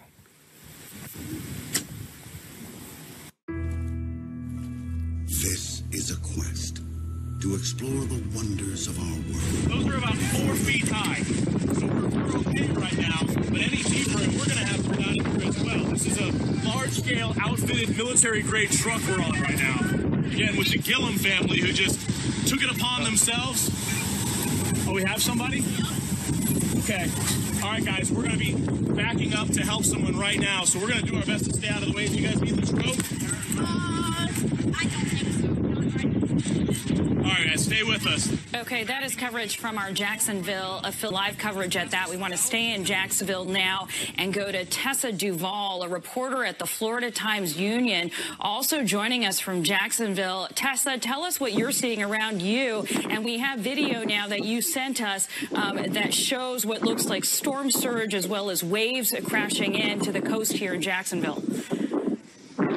Yeah, hi, I'm here on the Jacksonville River Walk on the north bank. I am near where there are a lot of banks and other institutions that have their offices, and this is normally a quiet river walk where you see people running and jogging and enjoying being outside, and today it looks a lot more like the Atlantic Ocean than a river itself. Okay, and just to be clear to our viewers, this is actually what Tessa is seeing right now, what you're seeing on camera, these waves crashing up, what Tessa has just described as a river walk. Tessa, what are authorities telling you about the dangers that are happening right now? Is what we're seeing rainfall and the effects of that, or are we seeing what we had been warned about for a week, which is storm surge? Yeah, so we are coming up on high tide right now, so that's a big part of what we're seeing. We also had a nor'easter that blew through Jacksonville prior to us even seeing Hurricane Irma or any of her bands yesterday. So we got rain and wind and trees before we ever saw the hurricane itself. So it's a combination of all of these things that is really contributing to the flooding that you're seeing. And as you can see, we've got a lot of folks outside who are really curious about this. Like I said, this is normally really nice and pretty, good place to take in the river, to enjoy it from a lot further distance than we're seeing it at right now. Yeah, I can hear a lot of wind around you, and as we look at our live satellite picture, Jacksonville still is within Irma's path here on the eastern coast of the Florida Peninsula. Is it still raining heavily, and how intense is the wind that you're feeling there? It is still raining in parts of our area. We got some sprinkles on the way over here. The heavy rain has seemed to hold off for the last few hours, at least in the part of town that I've been in. So right now, the wind is still continuing to be a bigger factor for us here. Okay, and you said high tide is coming up right now. How are you hearing about rescues in that area occurring? We were seeing a live rescue from our affiliate WJAX. Is that happening near where you are? Yeah, there are definitely a lot of rescues happening. Not on this area particularly, because as you can see, this is a lot of just office buildings around us. Most people were told not to report to work today, so we're not having people rescued from these buildings, but certainly from our neighborhoods and a lot of flood-prone areas. There have been hundreds, I believe about 600 calls to the fire department today, just trying to get people to safety. How unusual is this for this part of Florida to be experiencing this kind of flooding? We're starting to get our first looks at its catastrophic damage to the Florida Keys. Homes, businesses, boats, livelihoods ripped to shreds after then Hurricane Irma made its first Florida landfall on the Keys as a powerful Category 4 hurricane. Getting to the Keys can be a challenge. The storm damaged some bridges that connect the island. CNN's Bill Weir has been in the Keys throughout much of the storm. He joins me now from Key Largo. Bill, walk us through what you're seeing. Well, Jake, we've been going up and down the coast, really just trying to find a strong enough cell signal to report back to you. That's how we power these live shots. And we just happened to find one in one of the richest neighborhoods of Key Largo. If you can imagine, these are all multi-million-dollar homes with pools in their backyards. You can imagine that Atlantic Ocean coming through, rushing through these carports, carrying whatever is loose in its path, pottery like this, and taking out fences and trees and the occasional boat or two here. You can see it. But the construction that goes with the price tag of these homes, keeps them from being swept away. It's not the case in smaller communities and trailer parks. You can imagine saw much more devastation. But of course, this is just stuff. The main concern right now is human life. And officially, there's only a couple confirmed fatalities from Irma in the Florida Keys, but there are hundreds who are listed as missing on Facebook pages. I'm getting social media calls. Could you go please check on my parents on Sugarloaf Key or Plantation Key? It's heartbreaking. And there's no way of knowing if they're okay or they're just cut off from communication because there is no telephone service pretty much south of mile marker 70. It goes from 0 at Key West all the way up to 125 as you get closer to Miami. And the lower Keys are cut off, and the roads are impassable there. And we've heard calls for humanitarian aid, so much so that the Navy is sending an aircraft carrier, the USS Lincoln, down to Key West to help those folks out. 3 other naval ships as well. Through the Coconut Telegraph, you hear, I've been talking to fishermen who hear from other fishermen that they saw bodies floating. We can't confirm any of that until we can get out of here and get south. And that has become a logistical nightmare. I mean, just imagine not being able to go to the store to get the gas for your chainsaw in order to clear the road, in order to, or get power back where you can charge your phone and find out if mom and dad is okay. So we're in for a long logistical chess game here, and this is just the beginning, but we are getting a boat tomorrow, and we're heading down to the Keys, Jake, and reporting everything we can find. All right, and we'll go to you every day. Bill Weir, thank you so much for your amazing reporting. CNN's Ed Lavandera is in the town of Goodland, Florida, where communication has also been spotty at best. Ed, tell us about the challenges getting to where you are now. Yeah, well, we are on the eastern edge of Marco Island. Most of the island handled the storm relatively well, but this is an area that took a Category 3. This is the area where the second landfall hit the southwest part of Florida with wind gusts around 130, as high as 140 miles an hour. There's a man by the name of Gary Stringer who waited out the storm here in this house right here, and look at what he barely missed here. The giant tree collapsed here. The wind blew it that way. Had it gone the other way, Gary Stringer says he's not sure he'd be alive talking to us and telling us about this story. Crazily enough, Jake, a number of people decided to ride out the storm. This is on the very edge where the Everglades meets the Gulf of Mexico. The fact that some people stayed behind here and withstood this storm is simply amazing, Jake. All right, Ed Lavandera, thank you so much. CNN's Diane Gallagher is in Bradenton, Florida. That's just south of Tampa. Diane, you've been surveying damage in a neighborhood where a lot of seniors live. A lot of seniors, of course, do live in Florida. Many of these seniors will be coming home to see unbelievable damage to their homes. Yeah, Jake, and we just want to basically put this into perspective. You can see here, I mean, this is a gutter straight across this. This is basically the remains of a carport sort of scattered across this alley here. Pieces from several houses ending up different streets over. People with no damage found carports in their yards and thought maybe it was their home. Now, I want to give you an idea of where we are. We are right on a bay, and so I want to show you with the CNN drone some live pictures so you can see the damage from above, but you can also see how close they are to this bay. And that's why a sheriff came by on Friday and told them he had a bullhorn, said everybody needs to get out now. He went by door to door, your senior citizens, this is 55 and older community only, and said you need to leave, make sure you get out of here. They all did. There was no one in these homes, which is good, because when you take a look at the larger picture here, you can see, I mean, look, this lanai, this sun porch, completely shattered in. There used to be a carport here. We've been waiting because this has kind of been coming down as we're here. Across the rest of Bradenton, there were a lot of trees down. Very few people right now are dealing with power, because there are a lot of power lines still down, a lot of live power, Jake, and water issues. There are sewage spills. They're trying to clean up, but most certainly the best part about all of this for many of them is the fact that there were not injuries, that people were okay. And so while you can replace things, and if this is your mother or your father, this is serious to you, but again, no injuries, nobody was hurt. All right, thankful for that. Diane Gallagher, thanks so much. Florida's governor Rick Scott said that more than half of his state is without power, and it could be days, if not weeks, before the lights come back on. Joining me now is Robert Gould. He is the Vice President of Florida Power and Light. Mr. Gould, thank you for joining me. As of now, what is your best estimate for how long it will take to fully restore power to the millions of people who are in a desperate situation? Yeah, it's going to take some time. We've been very clear that, and part of it is going to depend on what part of the state of Florida you're in. If you're on the East Coast, it's going to be much quicker because it's going to be a more typical restoration. But if you're on the West Coast, where there was complete devastation, we're talking about a potential entire rebuild.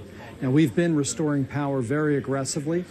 We've got about 3.5 million of our 5 million customers out. A customer is a meter, so you're talking about 7 to 8 million people without power.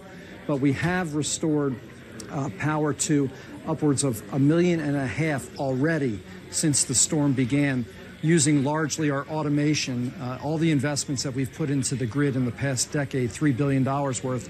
Some of that is paying off in dividends, but it is going to be a long road for many of our customers. 7 to 8 million Floridians without power in a state of 20 million. That's almost half of the population. Do you have enough manpower to deal with this massive operation?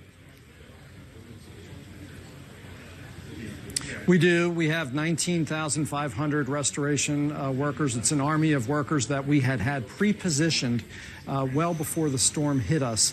And that's the largest pre-positioning, not just in our company's history, but in the U.S. Now, that said, we're still going to be seeking, and we will be receiving more support from our colleagues to the north and west, and especially those that are tree trimmers and the like, because Mother Nature has not done a wholesale house cleaning in the past decade. So what we're seeing is a ton of debris that is out there that has flown into our lines and all of our equipment. So we have the resources, but we are going to be bringing in more. What's the biggest challenge you're facing in restoring the power? I think the biggest challenge is going to be the flooded waters. Literally, just in the past couple of hours, the storm just left our northern territory, and we've seen all the images of all the flooding. Flooding is a huge concern for us. It's a huge concern just not only because it hampers our crew's ability to maneuver and drive to where they need to go, but it also is a safety hazard for our customers, especially at night. If they're walking outside and they step into some puddles or water, they may not be able to see a down line that could be energized. So safety is the most concern for us. The most fatalities that occur in a situation like this occur after the storm passes. So that's something that we're very, very focused on. All right, Robert Gould, thank you for your time and good luck. We're continuing to monitor Irma as she heads north, but coming up next in our politics lead, now that he has left the White House, Steve Bannon says he's going to war. And those he's targeting, well, it might surprise you. Yeah, because this water's disgusting, right? You don't want to even mess with it. So I can walk with you guys if you guys are. I know you guys have. Awesome. I'll move with you guys. Yeah. So you guys put everything up on the second floor, right? That's right. How many days ago did you do that? About 10 minutes ago. That's why we were down here. We were actually safe and sound, but we walked back down through this river to make sure that everything was up on the second floor because we just didn't think it was going to come up 5 feet.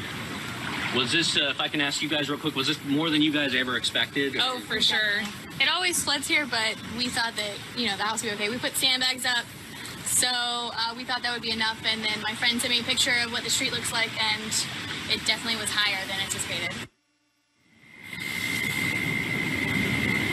All right, you heard that there, and they are in good spirits. They were okay, just protecting some of their stuff as the two girls there live in this apartment over here, just trying to make sure their stuff was on higher ground and okay, because this took them by surprise, as it took a lot of people by surprise. And we do know that because of high tide coming soon, waters will continue to rise here in San Marco. I do want to show you just again setting the scene, as we do expect more JFRD crews to come in, and we got to watch our step here. As the waters mostly remained about knee-high here, although it gets even deeper over here. But just debris, trash cans floating in the water, all kinds of garbage here. This is actually Naldo Avenue and Cedar Street. And again, the concern in areas like this and downtown as well is that water levels will continue to rise with high tide coming soon. And we'll keep you posted. We're trying to get to those areas where more people are being rescued to make sure they're okay. And when we learn more, we'll bring that to you, of course, on air and on social media and on our Action News Jax mobile app. But for now, we're live in San Marco. Kevin Clark, CBS 47, Fox 30, Action News Jax. Now that it's starting to clear up a little bit, we're starting to see the after effects of what was Hurricane Irma. Take a look at this. I am standing in the middle of the Ramona Street, about, calf-high water. This gas station behind me has completely flooded. There are cars submerged over there in that parking lot. It is really amazing to see. I've seen cars trying to drive through this. Would not recommend doing that. Got to be careful where we step. There's looks like a little part of a sidewalk here, TJ, so if you walk over this way, do not trip. I've seen trucks trying to go through this as well. They might fend off a little better in these types of conditions. There's a little sewer grate here. TJ, walk this way over here with me. Take it slow. This is unbelievable. There is a bench right here. I'm getting water all in my boots. If I sit on this bench, I'm basically sitting in water. This is how high it is. It is crazy to see. Walk over this way with me, TJ. You have people just walking out here, taking in the sights after Hurricane Irma. All right, you're all right. Come this way. There's some grass, I think I feel a sidewalk right here. I don't even know what I'm stepping on. Come on, keep coming with me. You see these cars back here? I want to check and make sure no one's in there. Might take us a little bit to get there. Come on, TJ. Keep on coming. Oh my goodness, it's just filling my boots. I've committed. I'm already in the water. Come on. Hey there. Be safe. What is this? Is this a door? Or is this plywood? What is this?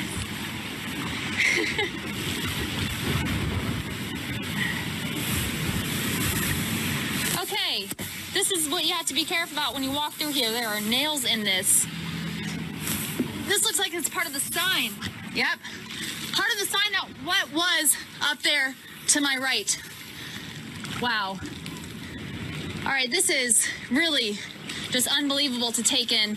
We'll have to watch out for that because there's nails in there. So we will stay out here to monitor these conditions.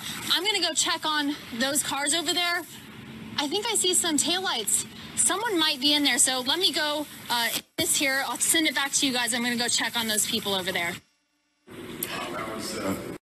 This is a live look coming to us from Jacksonville.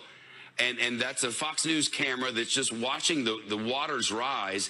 It's high tide at the Bay Bridge there in Jacksonville, and we're waiting to find out exactly what that brings. That just hit And Jacksonville's chief meteorologist is on it for us at Fox 30 and CBS 45 for the Jacksonville area.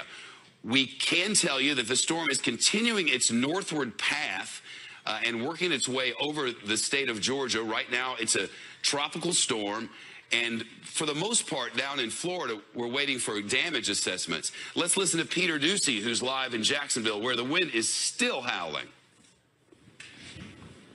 It is, Shep, and you would think that this is the kind of a place where somebody might go to launch a boat to take it out on the St. Johns River, but this is a street. We're still about 2 blocks in, and you can see how deep it is, about 500 feet, where the banks of the St. John should be right now at what we are told is high tide. You look over to the right here, there's a Hyatt Regency that is completely closed. There's nobody staying there. There are a few staff that have been left behind, and you can see why from this angle a little bit better than where we were before. There are a couple of feet of water that are blocking any way that you would get into that hotel, basically, by foot or by car. We just saw the utility company go in to this building. They've been checking things out all up and down this block. It looks like if the water holds right now, that high tide is here. This is about as high as it's going to go, which should spare many of the businesses on Bay Street. But with the wind still coming in, you know, Jacksonville, nobody really talked about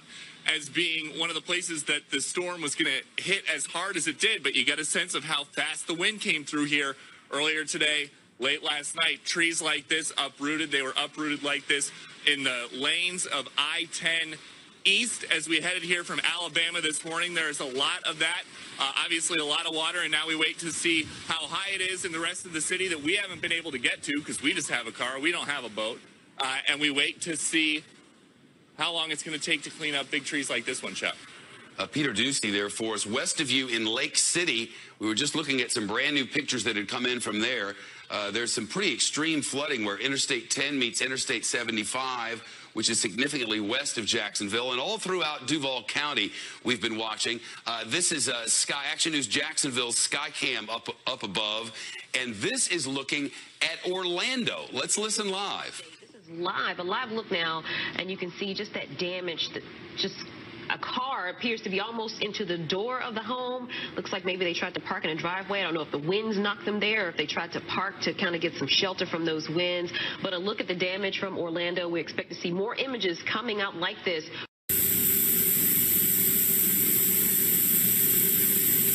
All right. We appear to lose Kaylee Hartung, who's in Jacksonville right now. As fate would have it, as I'm standing here in Miami talking about the destruction that Hurricane Irma caused here, a friend of mine in Charleston, South Carolina, texted me, showed me a picture of what's going on outside his window. Charleston is getting hammered right now. Joining us on the phone is the mayor of Charleston, South Carolina, John Tecklenburg. Mr. Mayor, thank you so much for joining us right now. I just saw a photo of a boat pushed up on shore from the flooding that's happening in Charleston. Give me an assessment of what you're seeing. Well, thank you, John. We've got a lot of water here, and it's kind of counterintuitive that a hurricane over in the western part of Georgia would have a 4-foot storm surge in Charleston, South Carolina, but that's exactly what is happening because the wind is pushing the water towards us, and unfortunately it happened right at high tide. And so right now, high tide just passed, but we had 10 feet above mean low water level, and so the battery was breached, and many of our low-lying areas are experiencing flooding right now. I think we are all learning from Hurricane Irma just how sort of shifty storm surge can be. It's not always where you think it's going to be. It's often trailing a storm. It's often... Staff, people at Florida Power and Light, people in the hospitality industry, reporters, just so many people. So I think that I speak as a Floridian today, thanking all of those that made this experience so much more bearable for well, not yet. In comparison, I will say that last year, Hurricane Matthew did not have as much flooding in our historic district and low-lying areas, and that's because just the chance that Matthew came into town at low tide rather than high tide, so that 6-foot tidal difference really makes a huge difference. But we're ready and prepared for recovery as soon as this thing passes, and we're going to get cleaned up in short order, and then we're going to welcome anyone from Florida that wants to come up and visit. And our hearts and prayers just go out for all the damage and loss that's occurring down in Florida and our neighbors and brothers and sisters down there. Well, I know everyone in Florida is saying right back at you, Mayor John Tecklenburg, right now, dealing with flooding in Charleston that is still going on. We wish you the best going forward, and we know that you, too, will get the help you need to recover from it. Again, just staggering that I'm down here in Miami with these boats all around me from the flooding and storm surge here, and the mayor of Charleston dealing with it up there. I think we do have Kaylee Hartung in Jacksonville, which did have flooding, we were told, that they haven't seen since the 1800s. Kaylee. Yeah, John, nobody here has ever seen anything like this. The waters of the St. Johns River rolling into downtown. And this is the definition of storm surge as we know it. The winds pushing the river into these streets. That's a marina right over there. I mean, that's just 2 blocks away from me. The St. Johns River just dumping in to downtown. We've been saying all morning long, as bad as it looked in Jacksonville, it would get worse. Well, now we're at that hour that we were looking towards, 2 o'clock, high tide here, and officials saying waters could rise 8 inches more. These historic floods that they're seeing here, those records keep on breaking with every hour, and it feels like with every gust of wind that we get here, we felt gusts up to 70, 75 miles an hour here, some that'll just knock you right off your feet. And it has been surprising to me with every person I've seen here to spectate, like these folks to my left. They survived Irma, and they are very proud of it, John. But the most troubling thing I've seen were people actually wading through these waters. We spoke with a man earlier who waded for blocks in water up to his waist just because he wanted to experience what was going on downtown and thought that was the best vantage point to get it. We don't advise anybody of doing such a thing because, as officials tell us, these waters will continue to rise, and that's the threat here. These gusts of wind aren't allowing anyone to be safe in these waters, and as you said, you just don't know how quickly